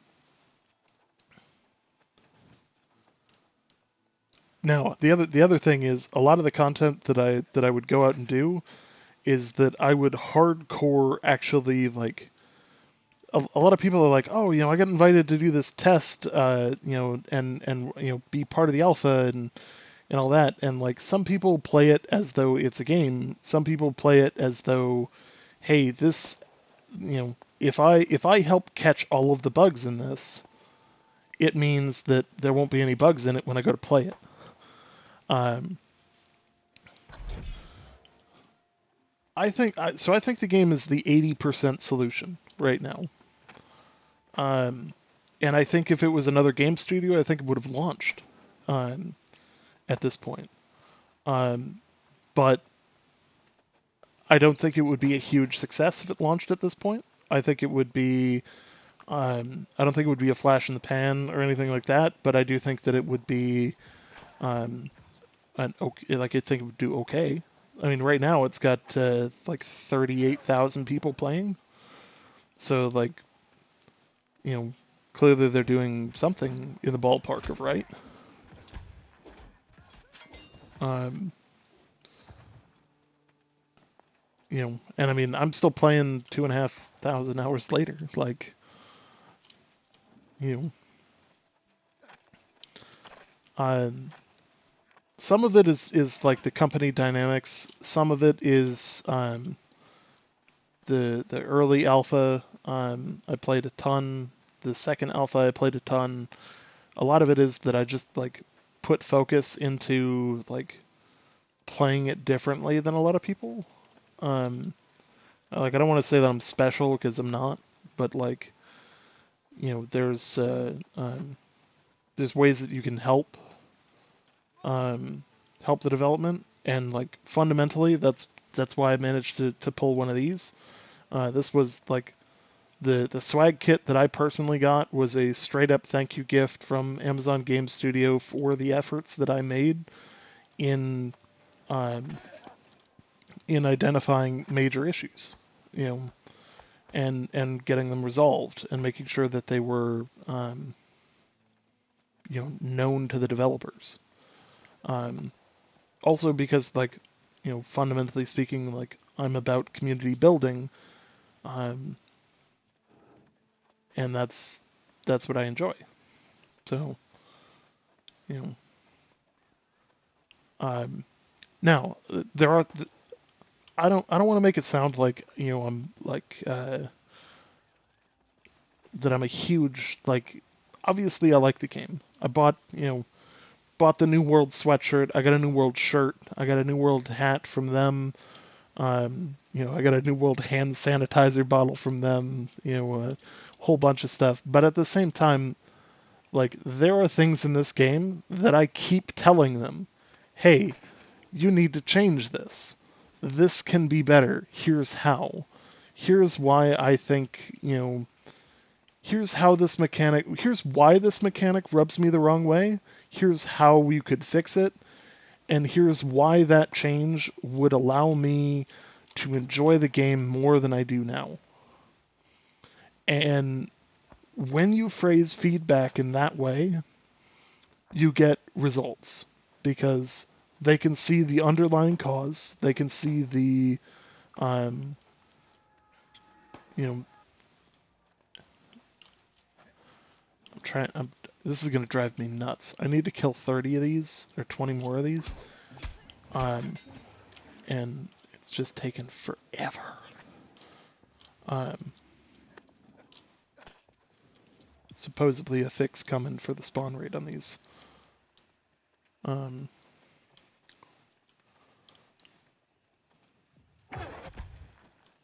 I will be very happy when I see that happen. Um, oh, hey, there's 2 crates down here. Um,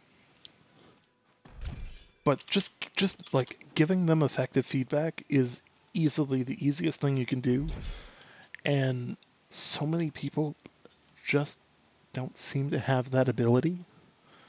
And they just like go and yell at him. And it's like, that's not how you get results from anyone. That is a crocodile climbing up a staircase over there. Good on that crocodile. You get that low-level guy.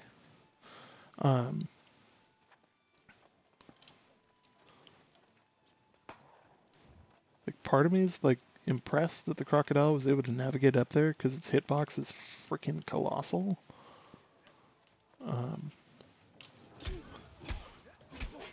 The other part of me is kind of wondering what happened to that newbie who like ran away with an alligator chasing him, and how is the alligator gonna get back?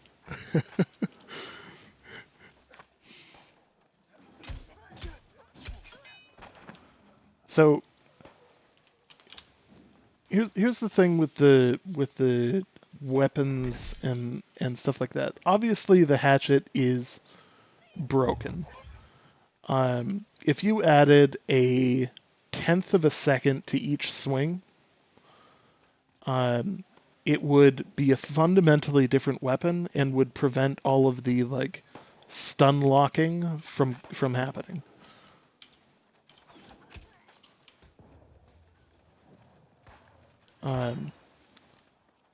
You know,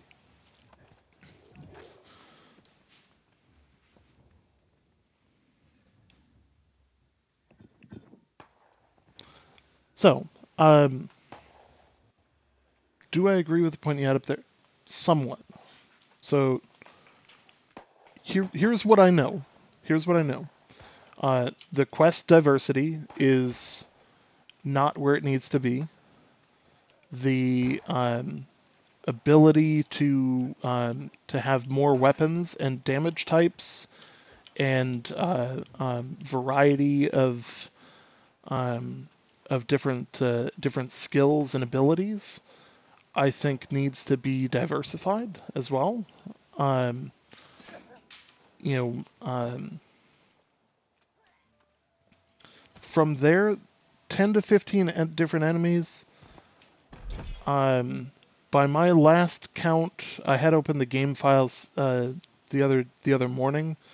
By last count, there's about 50 to 70, somewhere in that ballpark, of different enemies, like base models. And then from there, each of those AI models, or each of those things, has a different AI setting for the different levels. So like, if you go against a level 5 wolf, it doesn't bounce around. It doesn't like make itself difficult to kill. But if you go against a level 50 wolf, that thing is going to be jumping around like a jackrabbit, avoiding your shots, avoiding getting hit, and like, it is going to be challenging. It's going to lunge much more often, much more unpredictably. Like, the AI is substantially harder. So although it is the same model, like it, I can't say that it's not the same model, because obviously it is.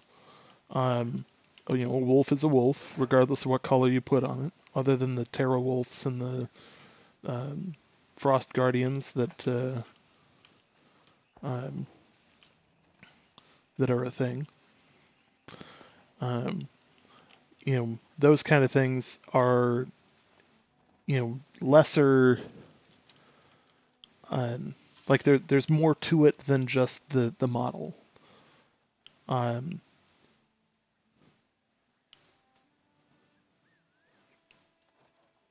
So you're not wrong. You're not wrong. I mean, they're basically you're yeah. In terms of enemy types, you've got the pirates, you've got you've got the angry earth, you've got the withered, you've got the corrupted.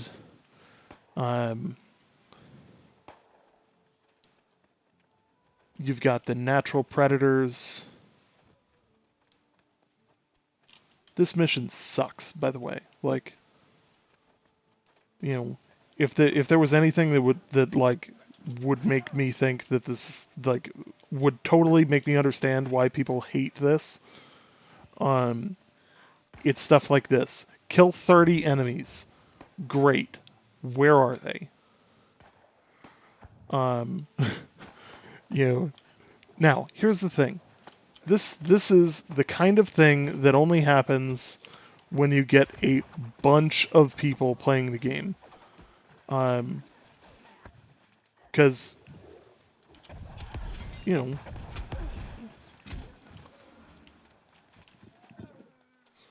when you get a bunch of people in the game, all of a sudden you have like issues where there's 70 people trying to do the same mission at the same time and can't. You know, all because everyone's killing all of the NPCs before they can respawn. And you get people like me who are going in and going, nope, this one's just mine.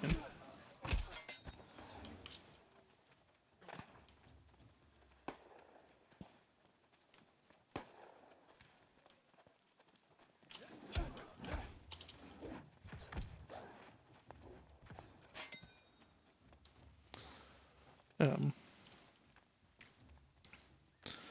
really wish I liked this game, but it's so incomplete.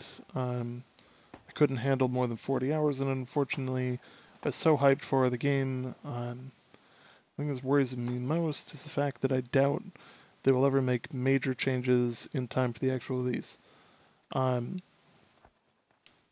months is a long time. So, I mean, if you remember between Alpha 1 and Alpha 2, they made some real sweeping changes, and that was actually only about 7 months between the two. Crown, you better not steal any of my kills. Because, like, and I think that's probably the biggest thing to note when it comes to that is that the iron cartridges. You know, in 7 months they made some pretty sweeping changes. Oh, thank God I got on that. Because they closed the alpha in May 25th is the new launch date. They closed the last alpha in July. It might have been June 4th. For some reason, June 4th is sticking in my head, but I think it was, part of me thinks it was July as well. June or July, and then started a new alpha that was fundamentally a different game in 6 months. Like, if you were to describe the first alpha was Rust. Like, effectively speaking, it was Rust, but in the 1700s with better graphics, and with way less options. It did have more weapon types. That's a different story. Stop killing them! Oh my God.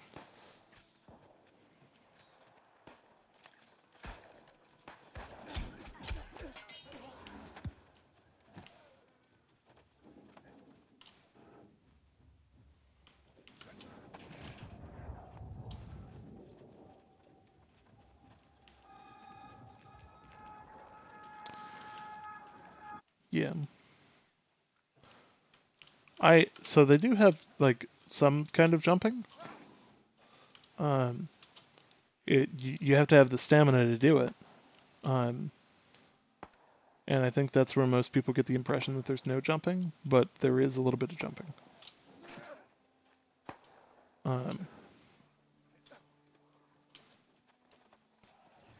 It is a thing. Fear not. Now, it's not normal jumping. Like, it is very different than what most people would refer to as jumping. Because you can't just jump like straight up and down. This is one of the more infuriating things I've seen.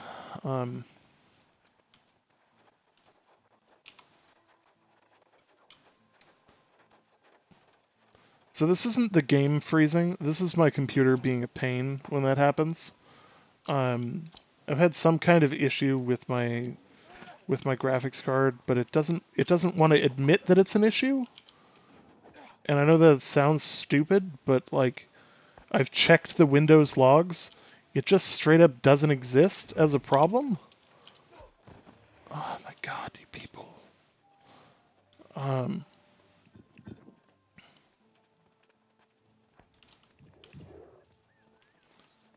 Like Windows log says nothing happened when that occurred. Like, okay, clearly something happened. You know, some kind of error, because it shouldn't do that. It's not just this game. Otherwise, I would say like, oh, you know, yeah, the game's got some sort of glitch. God.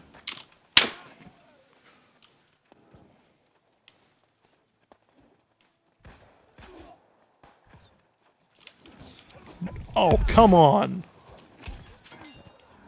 There it is. I really got to be careful because I really don't want to break another keyboard this year. I finished off a Corsair K90 earlier this year with it was like 4.5 years old, and 4.5 years old as a daily driver for somebody who games many hours a day, daily for long durations and with repetitive keystrokes in all of those games. You start losing keys eventually. Sure, they're like, oh, this keyboard can be pressed so many times. Eventually, you start losing keys. Like, that's just how that works.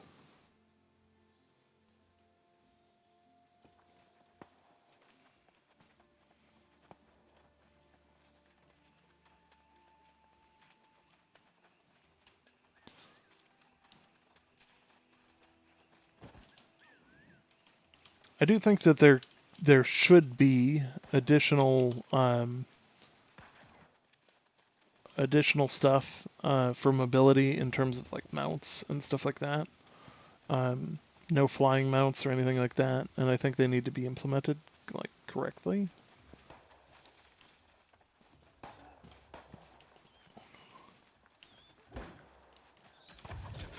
Yes.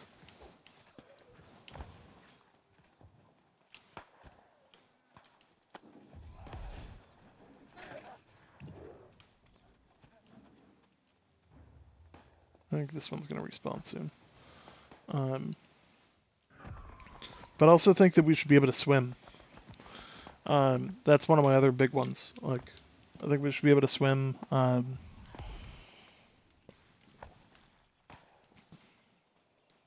know, I think that would be a net benefit to the game.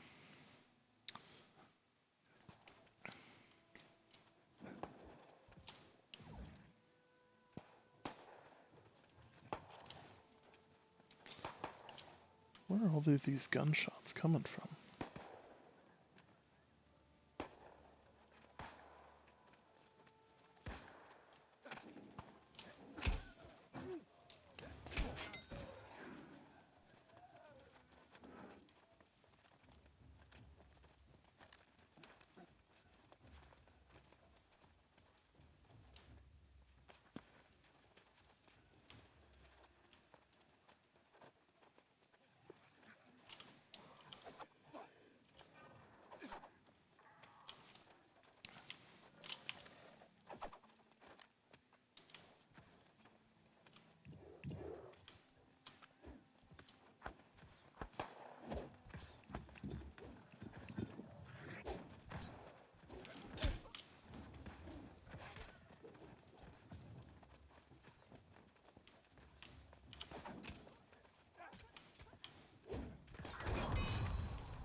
The next key giveaway is in 49 minutes.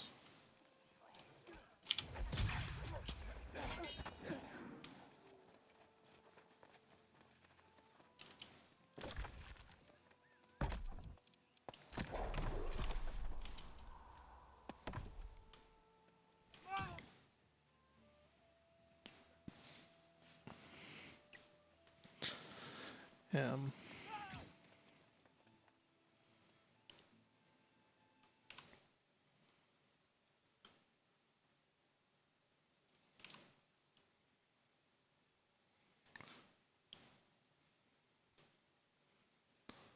Let's see here. Ah! There's one. There's gonna be another one spawning right over here.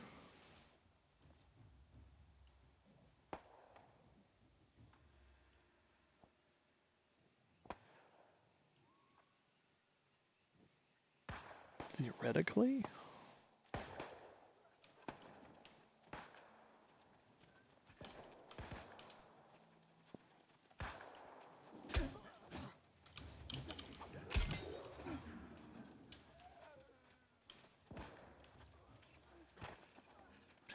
Damn it.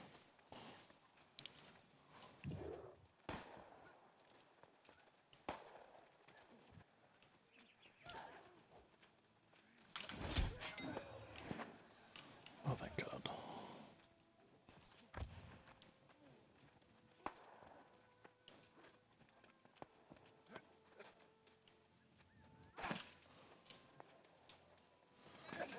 So, let's see. What haven't we talked about? Well, what do you... So,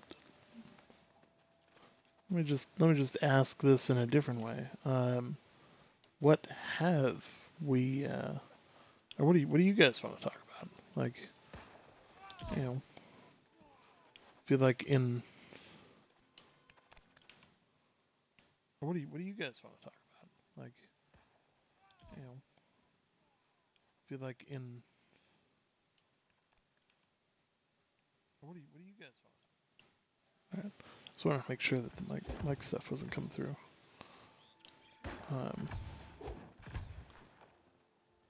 It's gonna drive me insane. I need 2 more.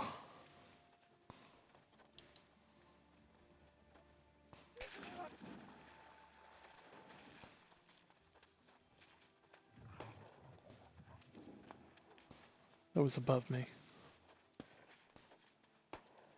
Oh, here's one. I'll even be nice.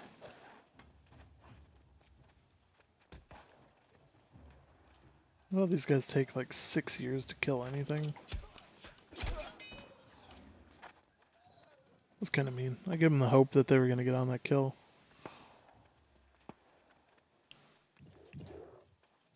So the game itself is actually only available until like, not this Friday, but next Friday. And then it's over. Then it won't be out for a while.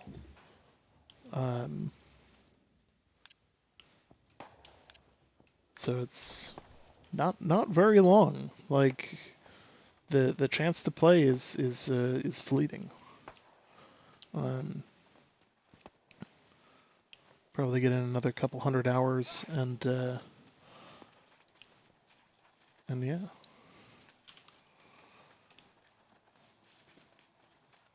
I ended up taking this week off from work. So I'm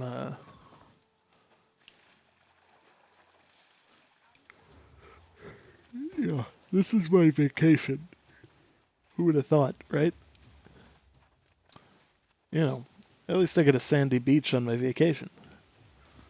You know, especially this year, I could use that. Hoofda.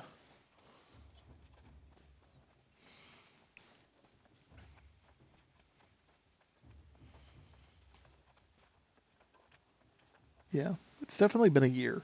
That is for sure.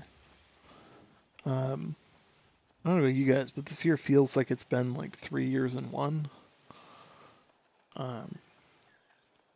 It definitely not in a good way. See, I can't start yelling. I gotta start drinking something. My out of office says I'm in the 1700s on an island. It's confused a number of people.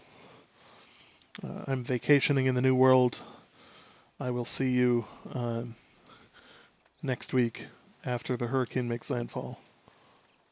have fun. Without me, mostly without me, because, you know, despite the fact that they feel they need to call me, even on my vacation. And I keep telling them, no, please don't. Otherwise, it's not a vacation. Then it's me working. Alas. I do what I can. I do have a feeling that eventually I'm going to get called in, because like a Category 4 making landfall in Louisiana is like, when it comes to like whose problem is that, it's definitely in my wheelhouse. So I don't know how well I don't know how well I can get away with not being there for that one. Category 4 making landfall anywhere in the U.S. is definitely my problem.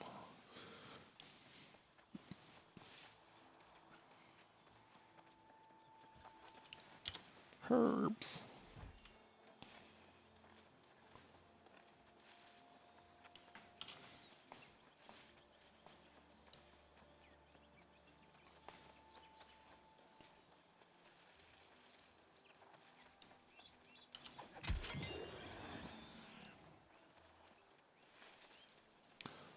So,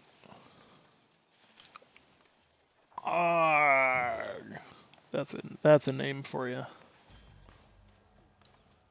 Has to be pronounced like that every time. Otherwise, it's just not worth like. It's not worth joining a company that doesn't respect you and says your full name, right? You know. At least I wouldn't. I wouldn't join a company that wouldn't say my whole name like that. Like, that would just be mean. I'm not setting my thing to the end down here. I don't want to go down here. I do want that though. And I want that. Yes. Ha! Level 29! What up? We're gonna go more decks, because can't ever go wrong with more decks. Oh,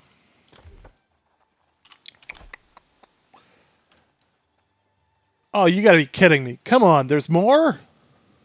Just give it to me already! I just want to complete this Corruption's Bane. I feel like these people are just like working me to the bone to just like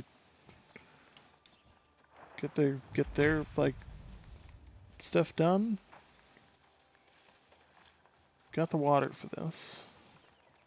I need berries? Really? How can I find berries out here?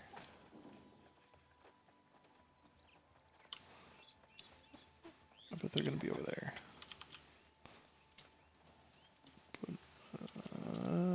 No, they're gonna be over here. This is like a nice forest area on the sides. He says as he goes straight into the rocks.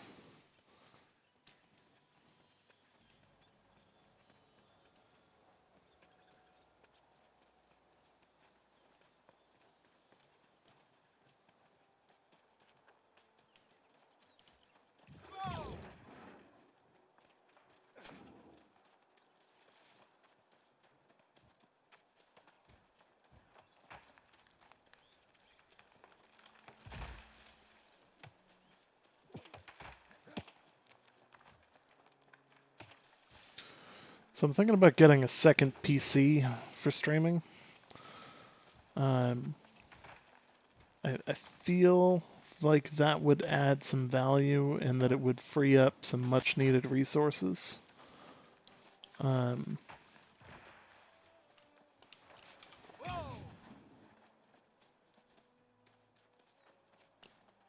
do you guys think? Second PC? Or is the quality good enough? I'm getting 50 frames a second here. It's not great, but like I feel like it could be better.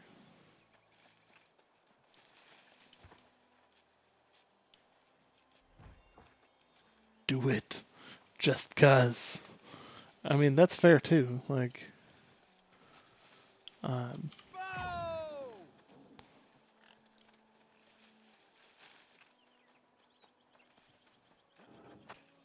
all right. Let's consult the map.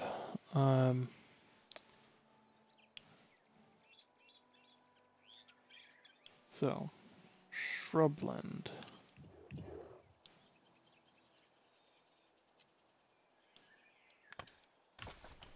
That area. Go figure. You know, looking for berries, but, you know, too dumb to find them. Admittedly, I have been playing, like, so McLeod streamed for 10 hours today, but I was playing for 10 hours today as well. So, like, it's not like, you know, we weren't both on. Like, so I too am a little burnt at the moment. It's a lot of camps.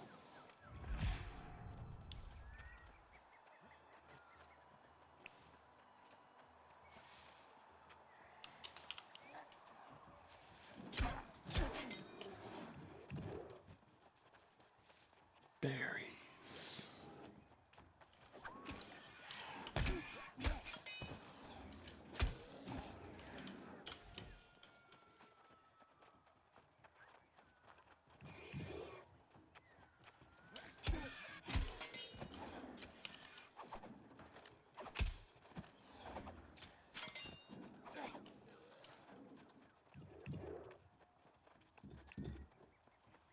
That last one was just for overkill, apparently.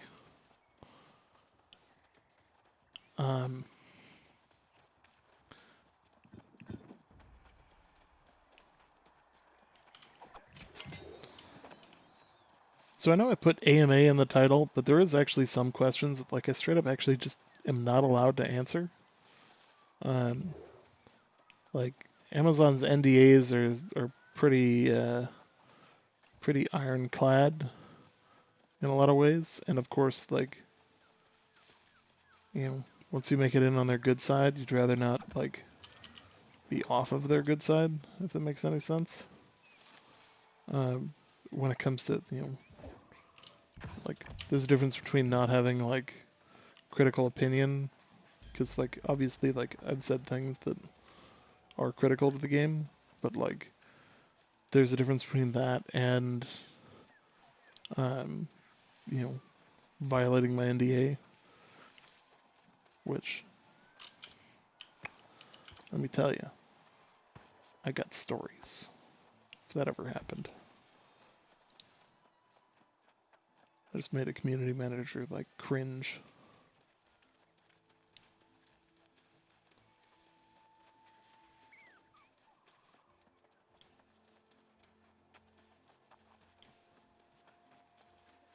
So right now we're looking for what is, you know, at this point, mythical berries.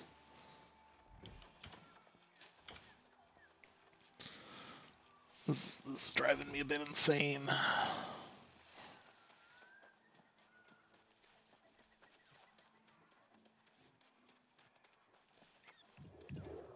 Can find plenty of herb.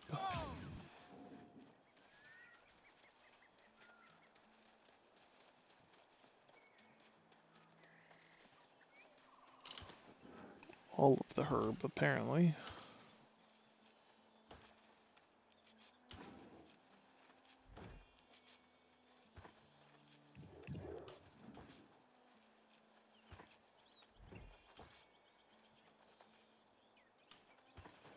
Dude, I need berries. So one, like, you guys should add me to the group. Because, like, I'd love to know where you are, but two, like, I need those berries. I only need 3. Like, oh, never mind. I don't need any berries. Nobody come over here. You don't need to know where I am. Found all the berries. Nothing to see over here. They're all mine.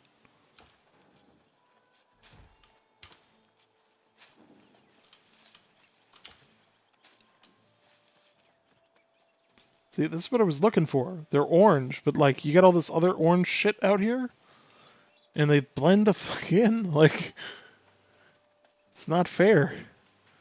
See, I knew there was gonna be a bunch of these over here.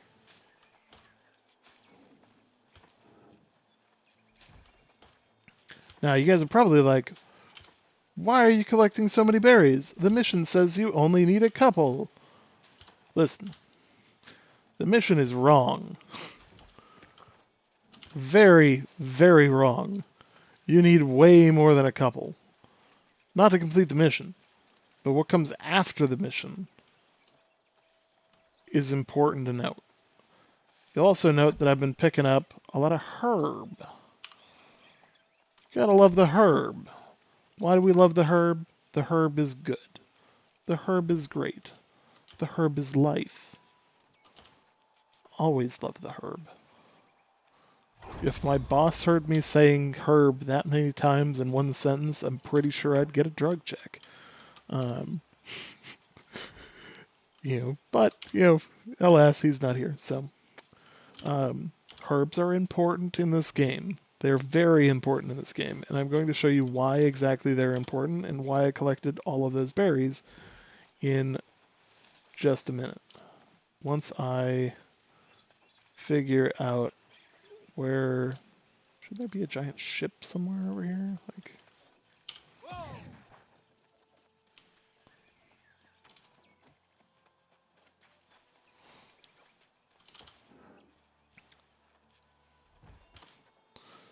See again, grab more herb.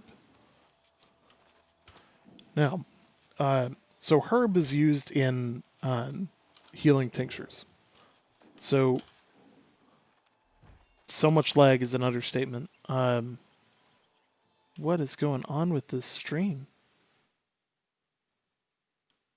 What is going on with this stream? What is going on in the background?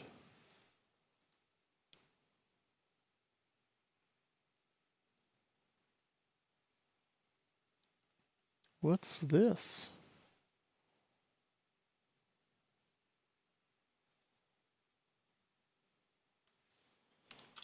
I'll find out what's going on here.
So this should fix it. I think so. Steam was trying to update a program in the background. I apologize for the craziness there. I'm level 29. I'm gonna be getting to hopefully getting to level 30 here pretty quick. And I realize that I'm in the far south of the map, but we're going to be going up to the north very, very soon. I'm in the process of completing this thing so that I can get my friggin' Corruption's Bane, which will allow me to do rifts. There's a huge group that's still running them way up in the north, and I'm going to tag in on that fun. Why is there battle music?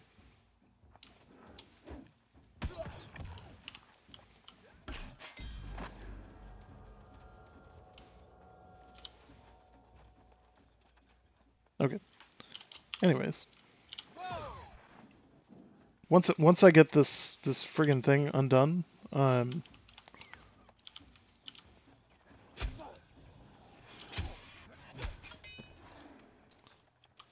I get this thing done, it's gonna be great. We're gonna move on. We're gonna start doing like actual content instead of, you know, me frolicking around the forest picking up herb. You know, when I say you can't have enough herb, I really mean you can't have enough herb. Yeah. Call me Snoop Dogg, because we're going to pick up as much herb as we freaking can.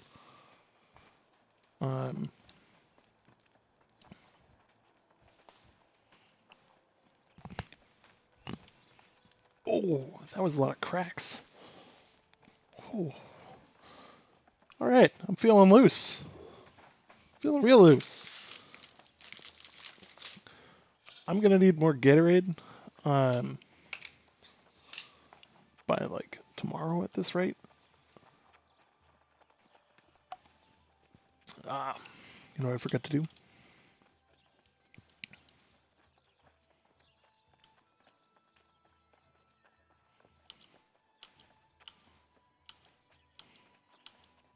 Oh, come off it.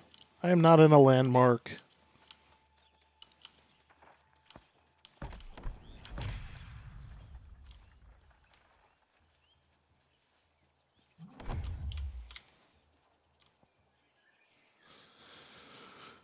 Oh, can't wait to play. I know the feeling. The breaks in between games is killing me. I'm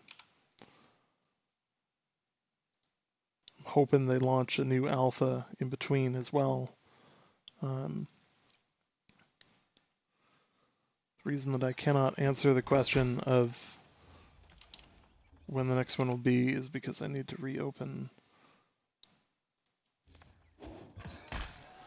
the brand. 26 minutes. 26 minutes. So here is why we got a bunch of these. Because we're going to make a whole bunch of tier 3 potions. Yeah. Now we're going to go ahead and equip one of them too. By one of them I actually mean 10. Curatives, healing drops. Guess what? Boom. And that's why we needed those. Yeah, that's right. We know what we're doing. So, quick trick. McLeod actually taught me this. Control S, boom, salvaged. Don't care, don't care, don't want it, don't want it, don't want it. Nope, not valuable.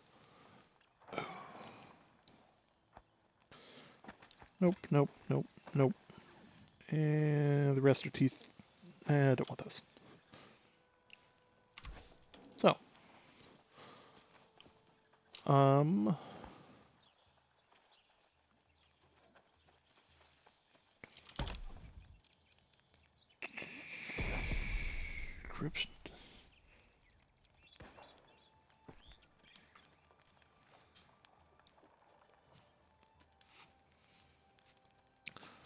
Okay, so don't hate me, but we have to go find more berries. Because I made something better than what they wanted me to make, and somehow that's my problem.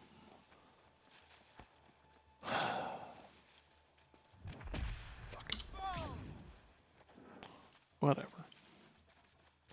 Let's go find some more fucking berries.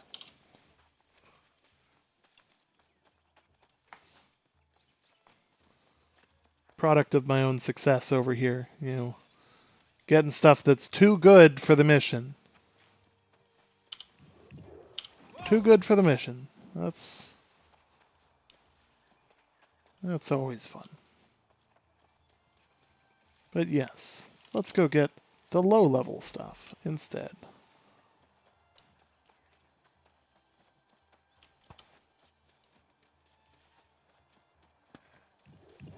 There's so much herb.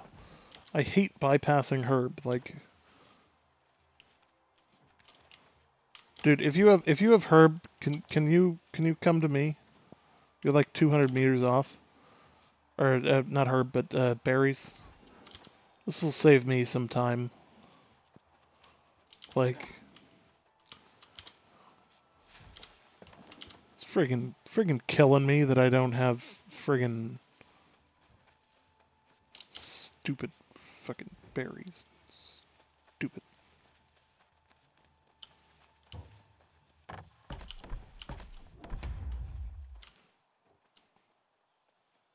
See, now we're out of wood too.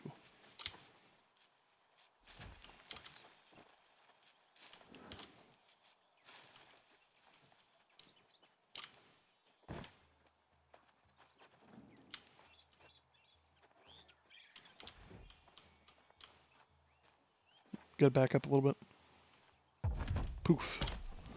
Okay, so we're not making curatives. We're gonna make these. Boom. What up? There we go. Now, here, because I'm nice, I made these, and he's gone. Too late. Oh well. I will keep them for later. We're going to need them. Where do I need to go? Defeat Corruption Swarmerhead Infested Monolith. Where is there an infested monolith? Way up there. That's going to make me go by that settlement. Which means I should really tag in on that settlement so that I don't have to fucking do it again. And I gotta go straight towards the marker, then up to the right, through the mines. Okay.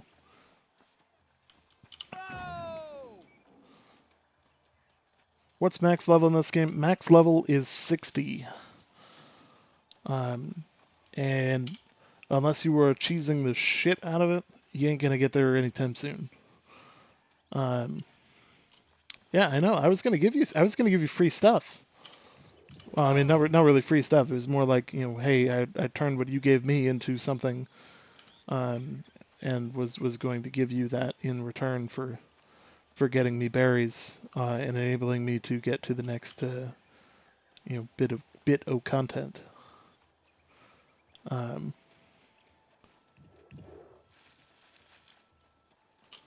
Alas, we will.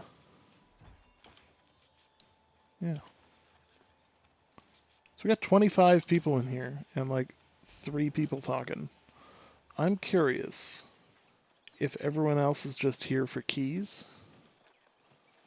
or if they've just gone to bed and left their computers on. And I'm good with whatever, like, at this point. Isn't there like a... Oh my god, come on! God, I'm bad at this game. Like, for how much I play this game, like...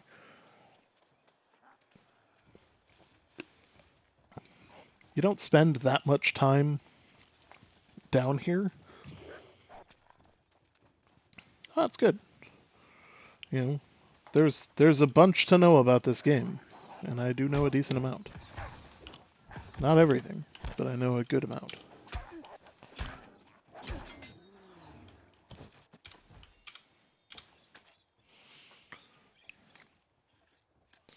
I think the first and foremost, so like I'm being really lazy with my waypoints. What I should have done is opened up my map and set a waypoint here instead of, you know, way over there.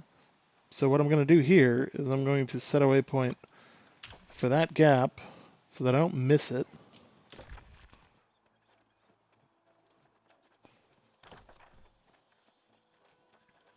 Because I keep missing it. You know, I just don't want to die again. I hear you.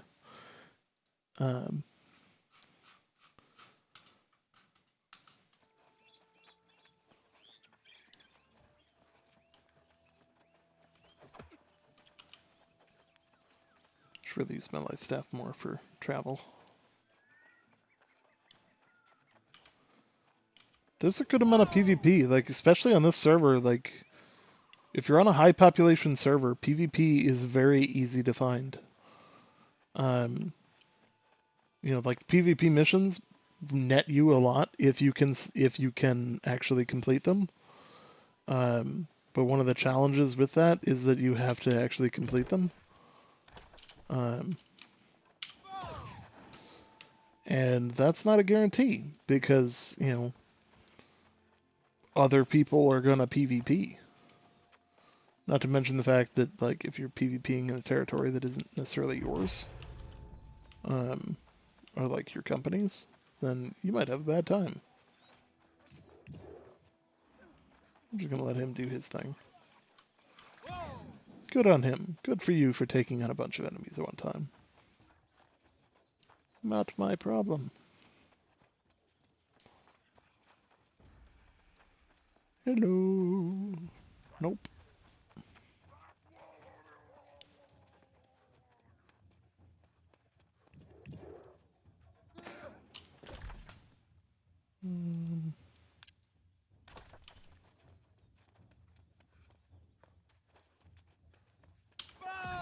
This is what we call drop troopers.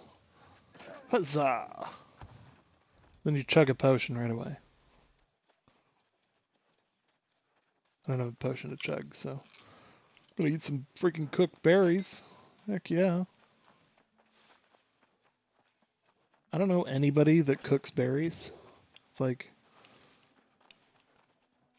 this might be the fat man in me coming out, but like, I think cooked berries and I think like pie. So there is fall damage, but there is no fall in this game that you can fall far enough that will kill you. Like, just effectively speaking, fall damage won't kill you. It'll just cause you a lot of damage. So, like, I mean, you saw it. I basically just jumped off a cliff, and yeah. Little known facts, guys. It's all about these little things. Everybody's like avoiding the mountains and stuff like that. Meanwhile, I'm like full on taking the light speed charge into uh, you know, into mid-air off the mountain.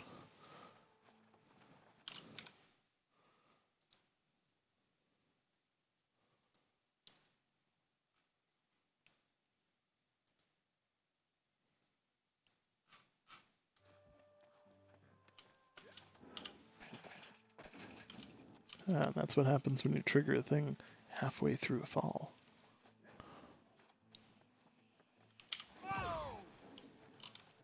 Notice it also didn't activate a cooldown. Um, you didn't hear that from me.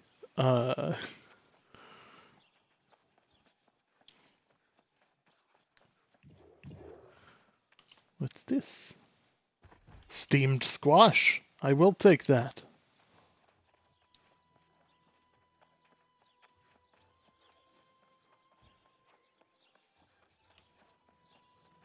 I will take free steamed squash. That was...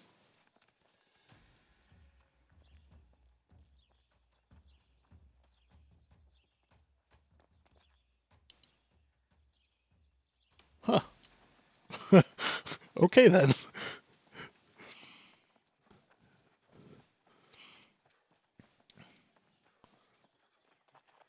So a lot of the things that I know are just like super obscure things. So like I can tell you the best way to level up quickly is in a very large group of coordinated people doing very high level content like elite points of interest. Barring the ability to do elite point of interest, there are other things that you can do. And that's what we call lag right there. Oh, bison. Come in. Get it! Nope. Stop running. Stop. Whatever. Not chasing after him.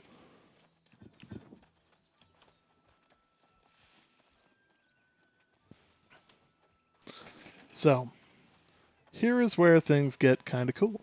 We're going to go and run this thing. Also, fast travel over water.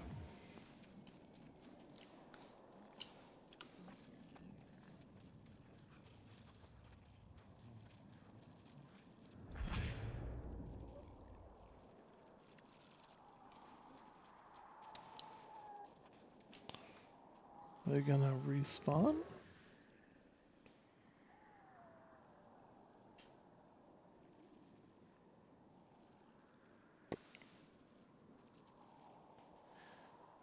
Well, this checks with just about everything else we've had today.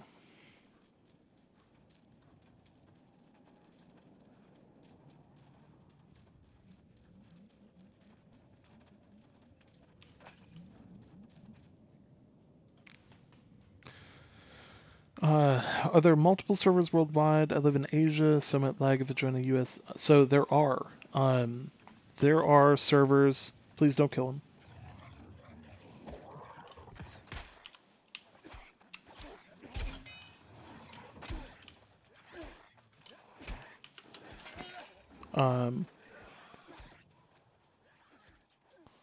So there are multiple servers worldwide, actually. There's an Asia Pacific server that's located in Sydney, Australia.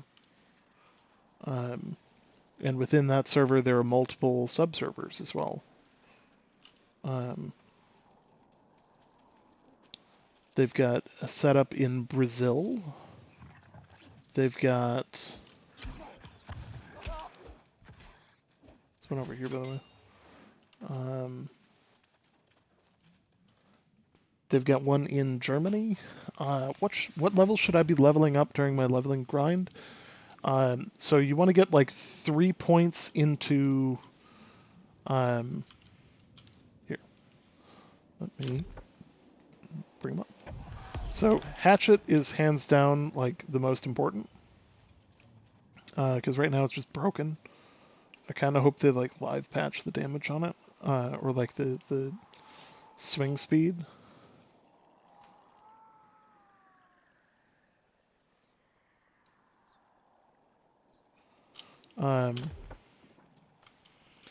But you really only need about 5 levels into the bow because you just want to get the smoke shield, and that's really the important one.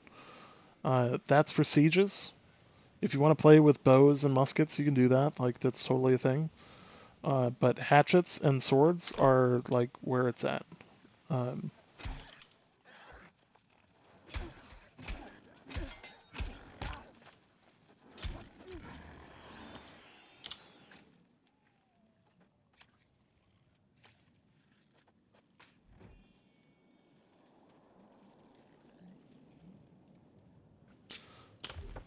But continuing on, Warhammers, in all honesty, they're really not that useful. At least not right now.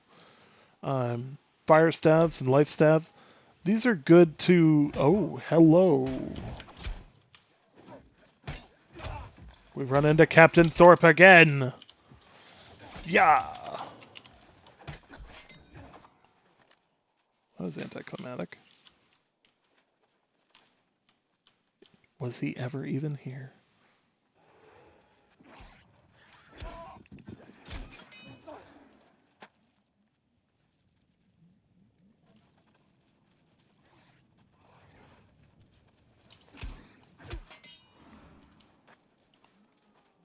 We're one away, guys.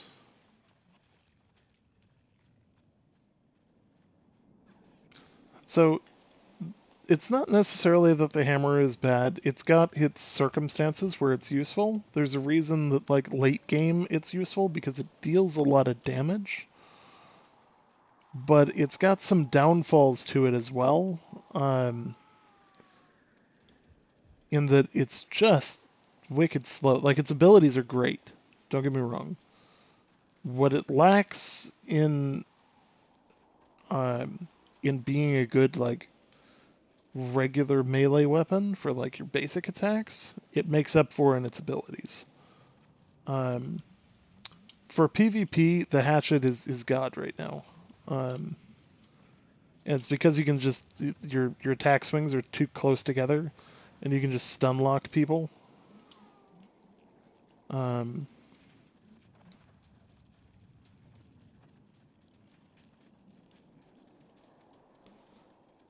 So here's the nice thing. Whatever weapon that you want to level up, like whatever you use, you level up. So like if I choose to use my hatchet, I can use my hatchet. Or I can use my my staff that for some reason doesn't want to act as a staff.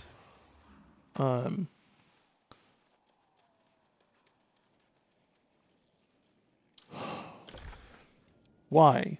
Why do I need to do another mission for you people? This is why we can't have nice things. Give me my damn staff.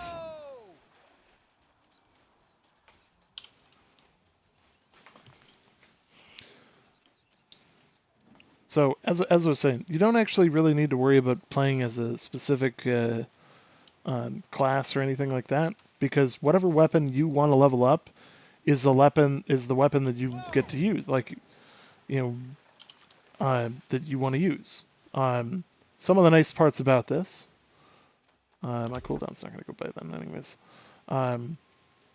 Is that you can level all of these to level 20.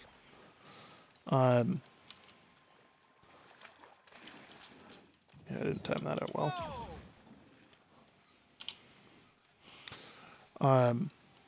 But like I have the life staff out right now. Realistically, the staves are not that great until you get to until you get to level 50. Then they're pretty baller. They help. They certainly help, and they're useful. But they really come into their own in tier 5. And that's where they're really noticeable. And I think that's the biggest thing there.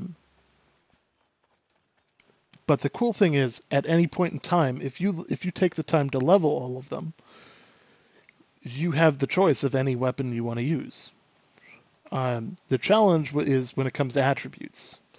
Your attributes, you might want to go with a balanced build, or not, depending on what you're doing. Me, I know that most of my damage is going to come from dex because I'm going to use my hatchet for just about everything, and whatever I don't use my hatchet for, I'm going to use my sword for. And sword gains some damage off of dex, but not a lot. So I'm still useful with it, and I'm still able to take a hit. But yeah. If I wanted to go full strength, which I did early game, that's one way to go, which would be really good for the sword, would be really good for for all those things. But it would be just trash if you need to use a bow or a musket or a hatchet for anything. Well, the hatchet gets a little bit of a cross bonus between dex and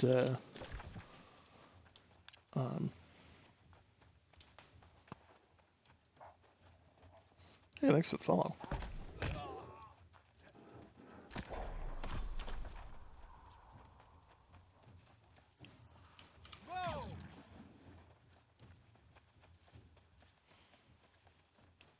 Max level is level 60.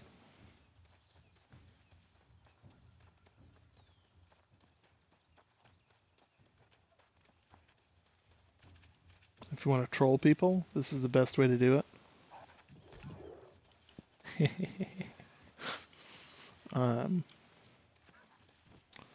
Just trail enemies straight to them.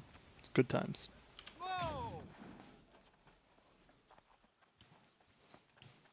To be fair, he was about to trigger that wolf anyways, so I don't feel too bad.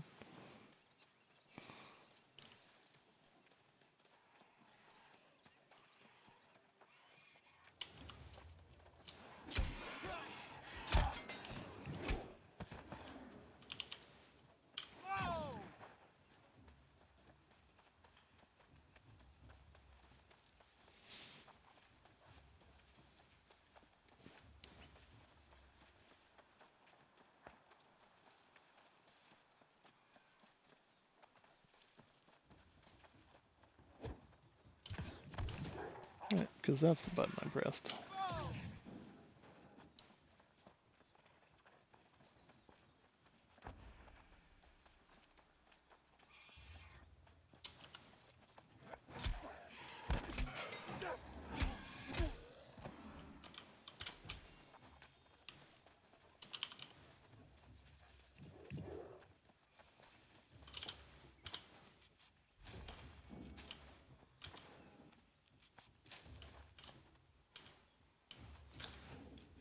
So here's the skinny on what weapons to carry. I would recommend when you get to level 30, you can carry 3 weapons.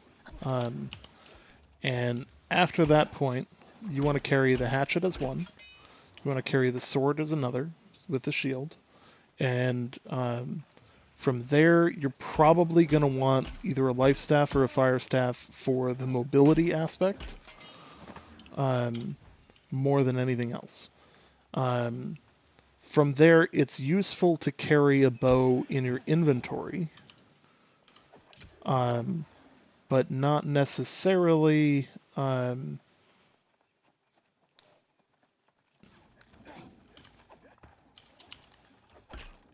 necessarily have it out all the time, because it's just not needed. Don't get me wrong. Like you can play with if your weapon of choice is the bow, like you're not gonna hate life.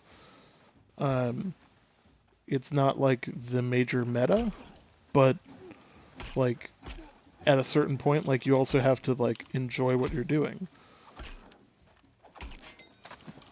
And if that means using something that's not the meta, then more power to you. Like,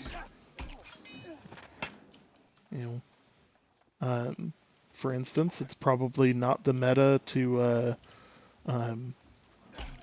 roll around with a pirate hat on instead of like an actual one that can, take damage. But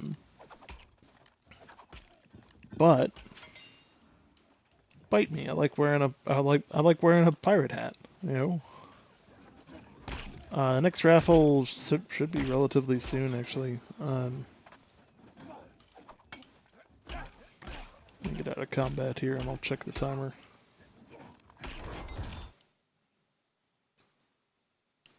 I got about a minute. Got 1 minute.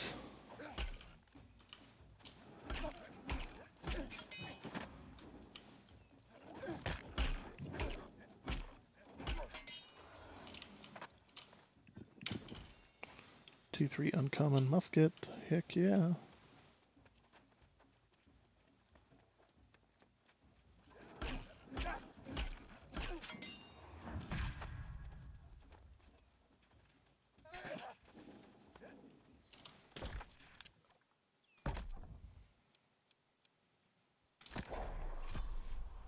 I didn't have gather speed at all here. Exclamation point raffle gets you into the raffle. Make sure you're following the channel. Last few seconds.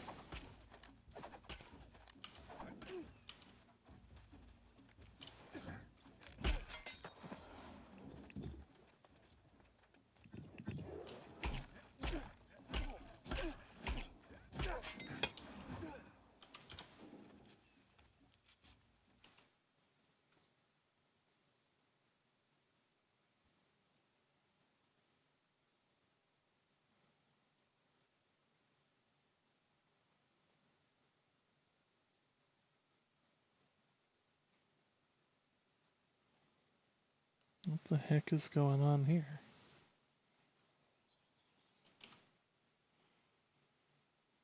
The bot's throwing an error message, guys.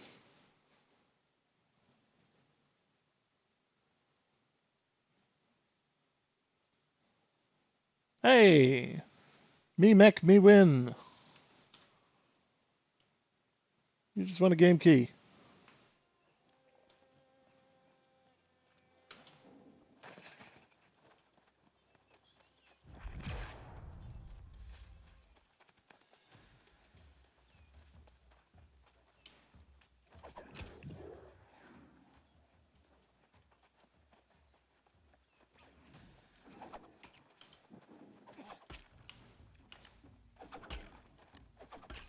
Me mech, we win.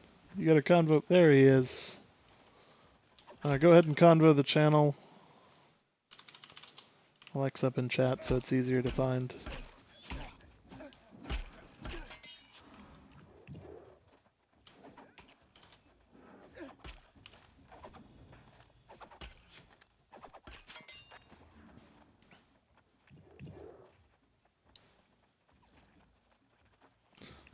convo the channel with a whisper, and I will give you your key. And then you can start downloading and join us in the new world for the preview event.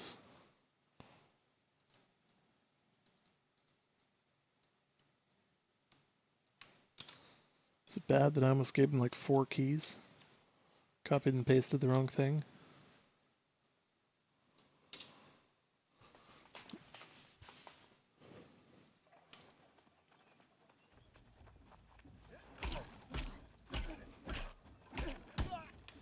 I'm sure he wouldn't complain, but I probably would have heard about it, you know. The bag doesn't exist. The bag is a lie. Ooh, T3.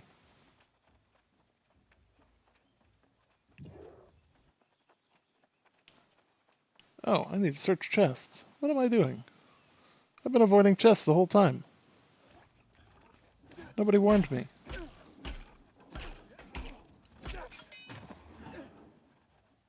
Yes, that key is totally good. What happened was I almost sent you 4 keys instead of just 1. Then that would have been real confusing to like a number of people. But I fixed it. We're all good.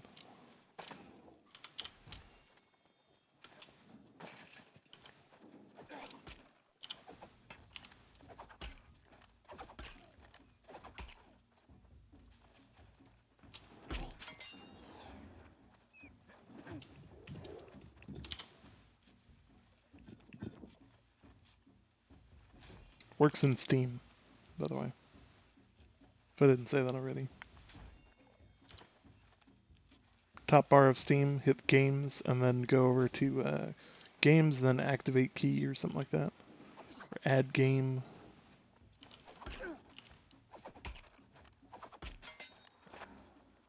Please help, I died. I'm on my way.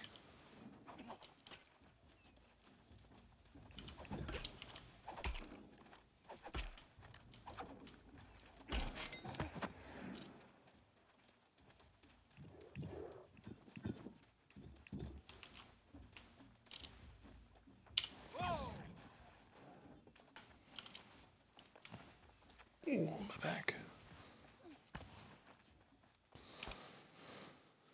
Well, let's see here. There's that one, there's that. What are you doing up there?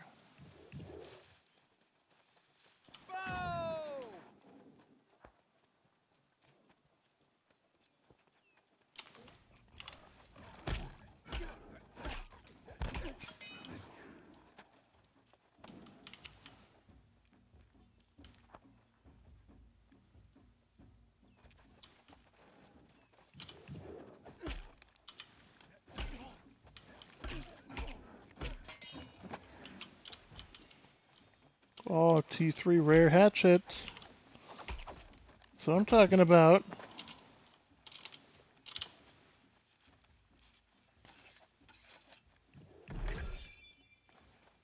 Ugh.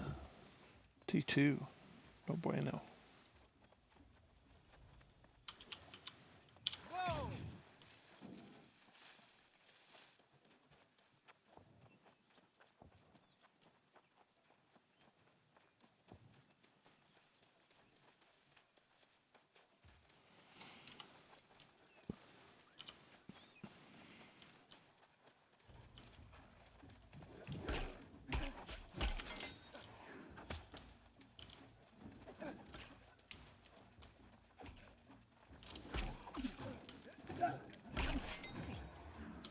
Nice.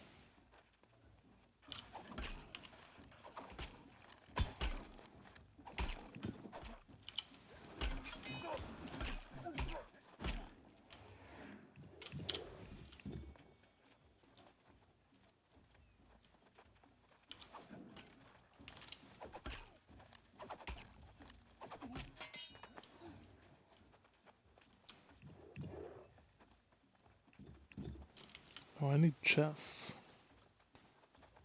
I'm so bad at this. Like, I'm just like running around killing stuff, and I'm like, oh, I should really like. Grab that. So those are little bits of lore that are just kind of hanging around, in the form of like journal entries.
Saw that coming.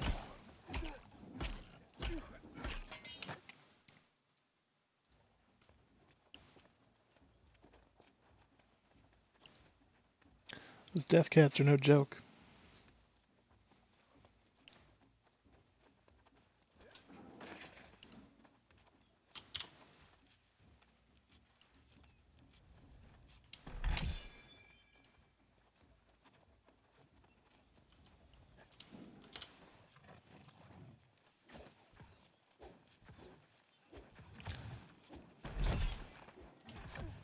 Oh god. Nope. Nope. Nope. Nope. Nope.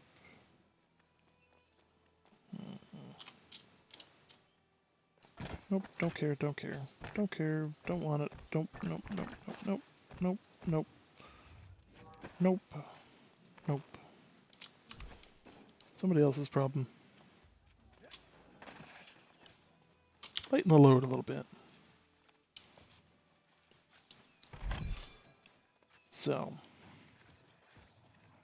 we need 3 more crates.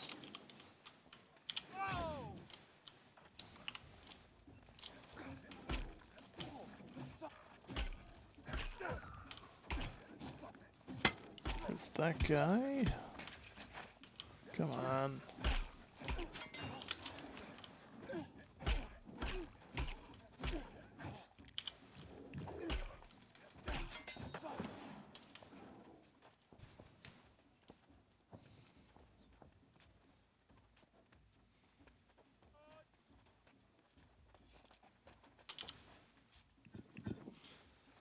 We're almost done, guys. We're almost done.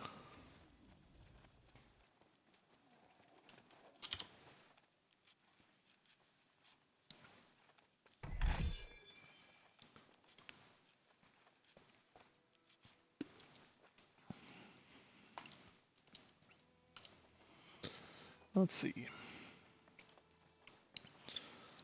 So, what else would you guys like to know?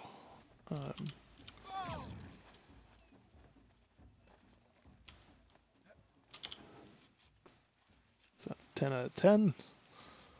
And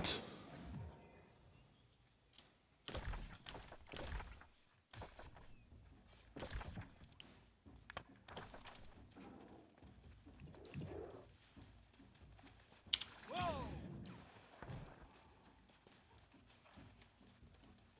think we had to forge the staff. We're going to be done with this, guys. I think we get to be done with this.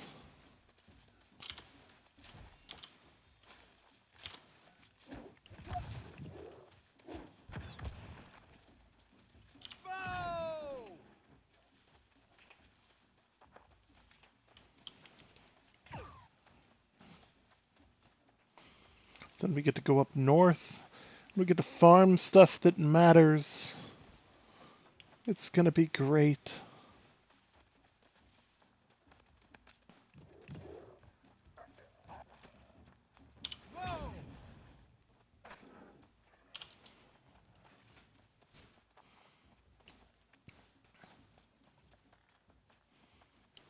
I freaking hope this is the last mission. I don't remember this quest line being this long.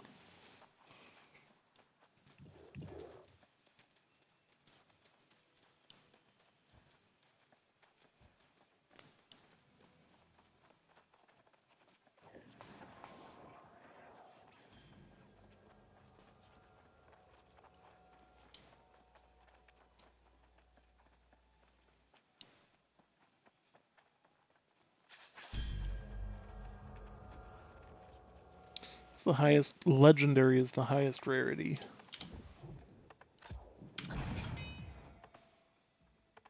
Corruption's Bane. That's right, boys. We're done. Get ourselves a Corruption's Bane. We're good to go. Both of those are hot trash. Don't need them. Don't need them. Don't want them.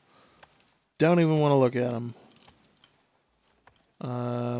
What we do need is we need to sell some stuff. For instance, this guy, who I should probably check to be sure is not better than mine. It is not. That and the armor. Sell this. Place sell order. People are bringing the price down for these. You're killing me, Smalls. You're killing me. Place sell order. Yeah, we'll keep it at that. Place sell order. We'll keep it at that. Place sell order. Just to be a dick. Yeah, so how to make money in this game. 101. Farm good gear, and then make others pay you exorbitant sums of money.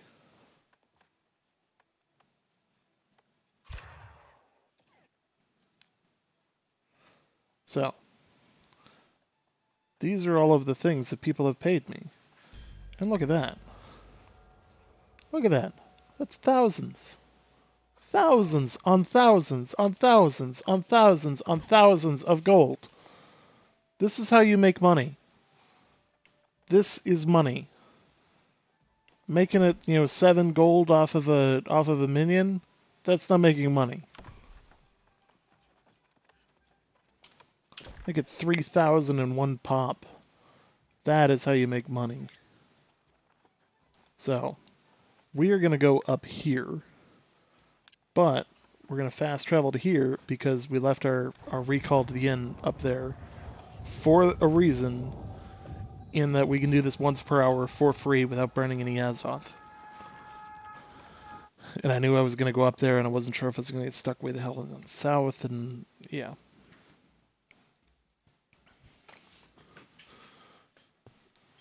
Oh. Victory! All right. See, now I'm not even going to flag for PvP because I know what's going on up here, and I'm just going to get involved. That's what's going to happen. I'm just going to get involved. It's going to be a good time. Yeah. So, we are going to change gears from the super low-level content that I can do in my sleep to something that is wildly out-leveling my current level, but is going to get me super buffed, and we're going to hit that level 30 super quickly. So, that's going to be pretty baller. What I did notice is that oh god, it's 1 in the morning.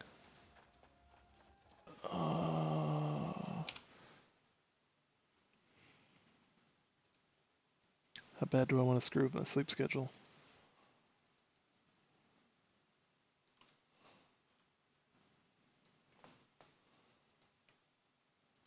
Alright, we're going to do one more giveaway. We're going to do one more giveaway, guys. One more. Not hashtag. Exclamation point raffle. I really need to change that thing so that it's hashtag, because both me and McLeod say hashtag. But it's not hashtag, it's exclamation point. So make it happen. Exclamation point raffle. You do have to be following the channel to enter. I do appreciate all of my followers, all of my subscribers, the people who have been crazy enough to donate to us, our Patreons, our just loyal legions of individuals who assist with everything from keeping chat going to making the company happen and dealing with all that. To collecting information on the game. We wouldn't really be putting on good content if, we didn't have people who were helping us out. Like, I can know a certain amount of things, but at a certain point, it's got to be more than me. And McLeod is a great co-host, but even beyond us, it takes a village. It takes a village. There's a quote you don't hear often.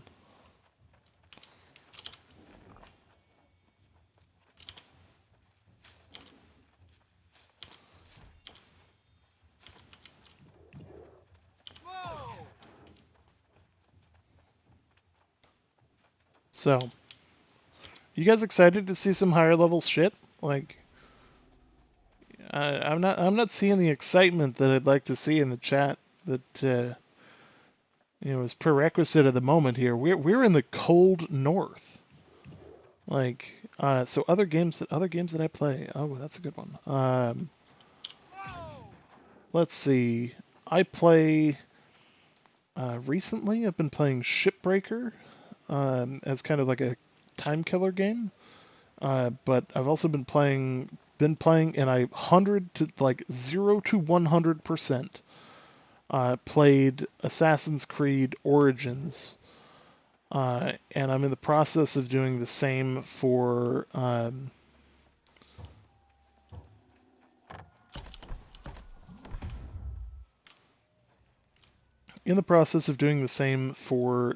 the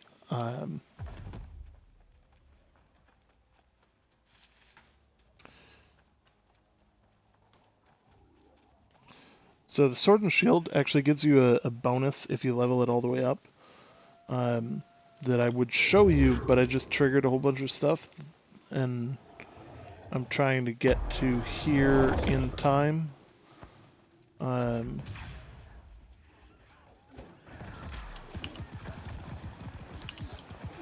So, I told you guys, higher level content. Much higher level content. Much higher level content. Don't mind me. There is a lot of dead guys here.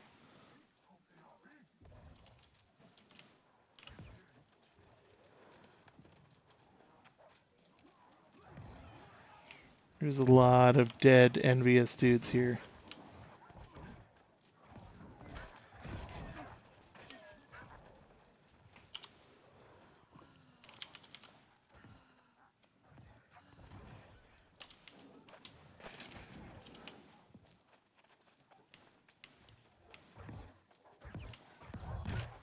Ow.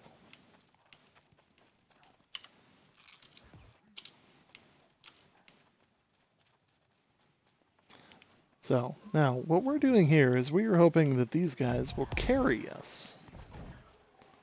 The unfortunate thing here is that they don't seem to be, I don't want to diss DA's crew that bad, but they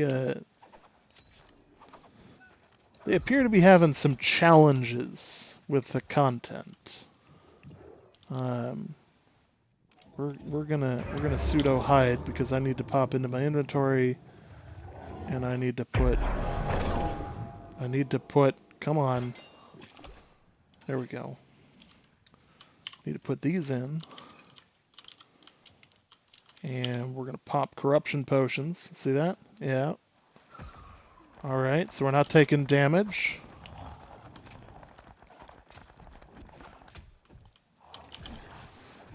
All right. There is a corrupted friggin' ogre. Do not let it friggin' do that to you.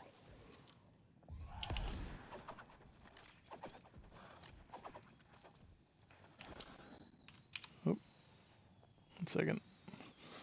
Computer, don't do this to me. Oh, they killed it. They killed it. All right. They killed it. And there's that. Boom. Tons of XP. Tons of stuff.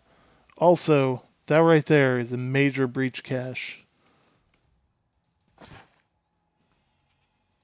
Which didn't give us very good stuff.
See, there we go. So, there's a bunch of them that spawned. So on the map here, you can see there's 3 of them. They'll keep spawning in this area over and over again. And we're going to keep running them over and over again.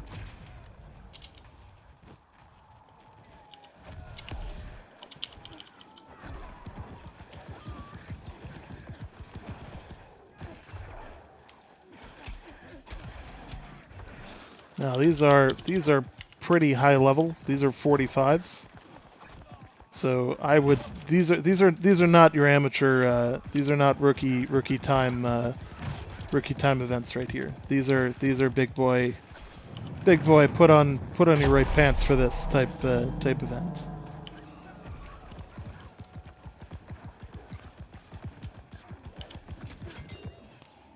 And that's how you tag in on something right at the end, and also get the health from the kill. So that got me another one of. Give me a dye pouch. Ship gray, gross.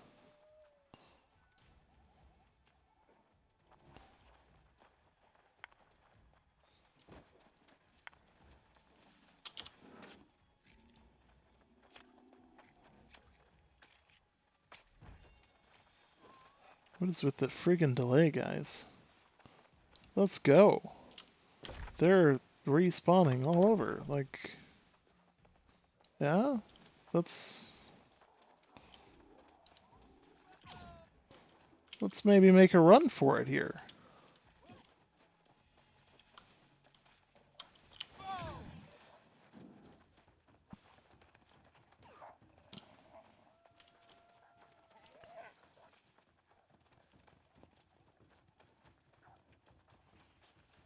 Pseudo gotta like trigger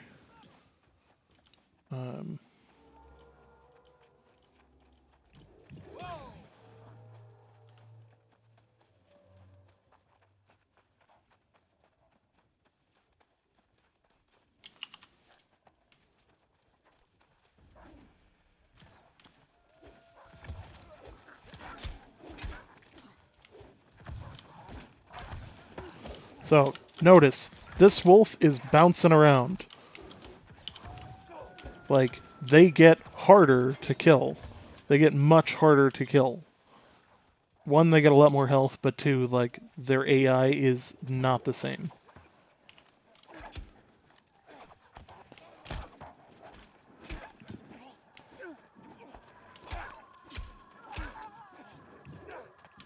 Jesus. Guys. It's a wolf. Okay, now there's two. See, this is why we can't have nice things.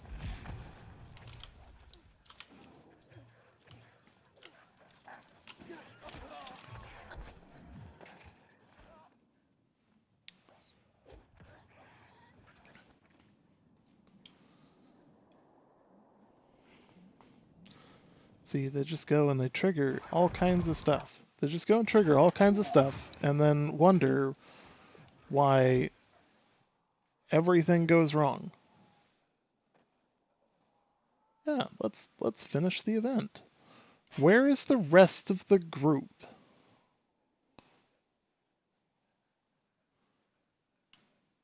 This is why we can't have This is why we can't have nice things, guys.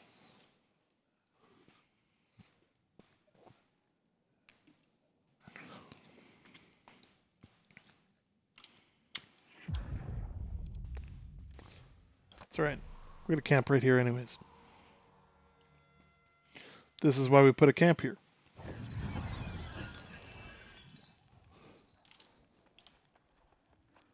So, we need to figure out which event these guys are running. Because they went somewhere. It's not that one.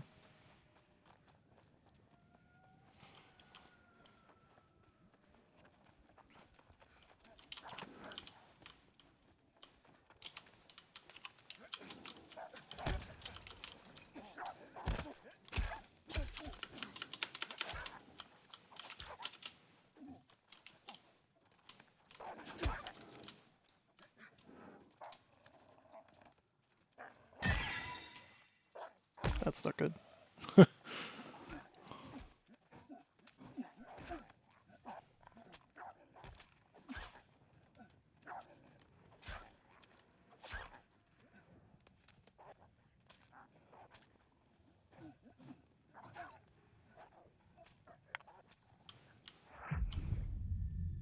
This is why we can't have nice things.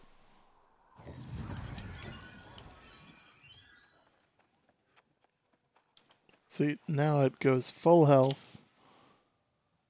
Just in time to, you know.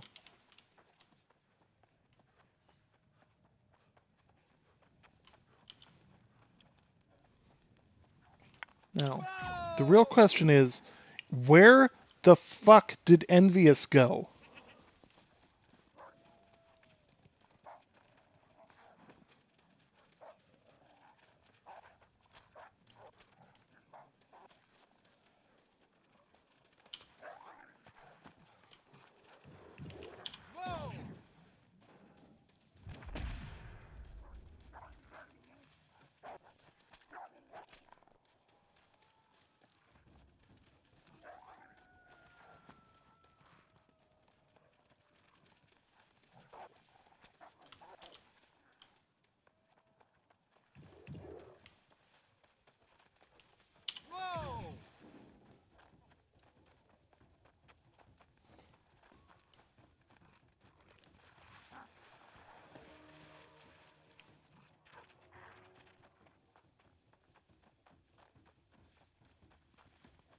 Iron Jaw.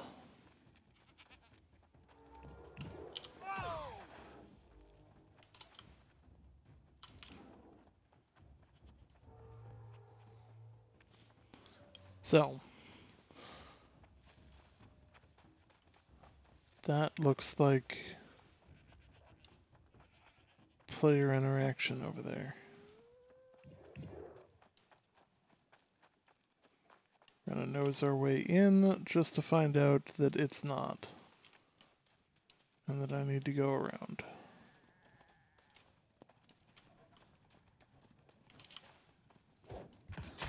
Seriously? Fuck off. Even the low level shit up here still manages to piss you off.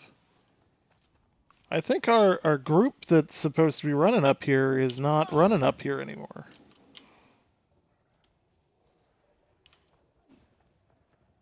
Where are you going? Crown, where are you going?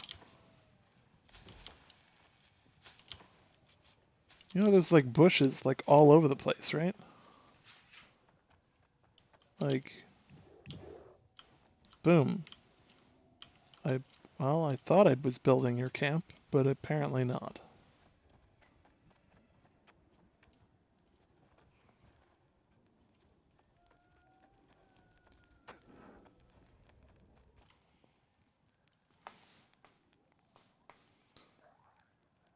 That is unfortunate. Well, at least you guys get to see a couple of these run. Unfortunately, not very well. But at least you get to see a couple of these run. I don't know where the hell Envious went. But yeah.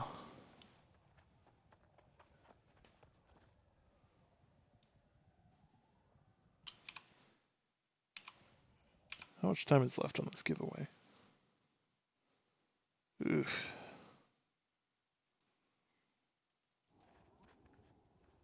Yes, Hatchet benefits from Dex. It also, I think it's half and half in all honesty. Have to double check on that. So we can't run these solo. Like, or we can't run these with two of us. Like, they outrank us by like a wide margin. And we're missing like the majority of people for this. So, Crown, I don't want to be that guy, but I think I'm going to call it here. And I think I'm going to pull the raffle and call it a night. I feel bad because I was like, oh yeah, let's get another hour in. But I wasn't expecting Envious to just like...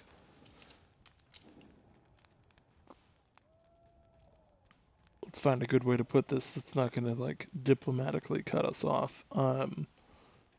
Die heroically all at once and then fail to continue.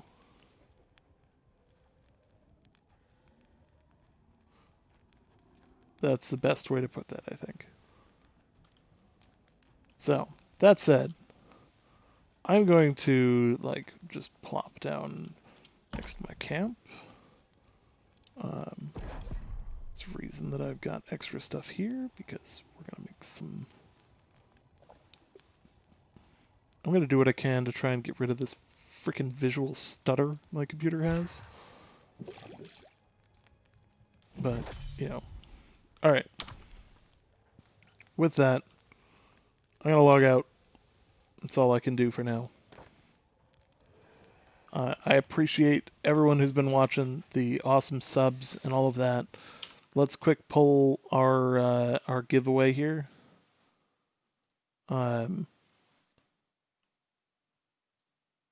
Big Quad Dragon. You are a winner. When is the next raffle? You won the next raffle, sir. Please send a whisper to that account. And I will send you your key.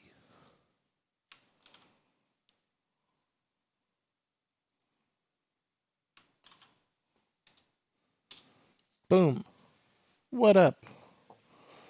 These keys are brought to you by Amazon Game Studio. They are supporting the stream, so props to them for that. Did it seriously just?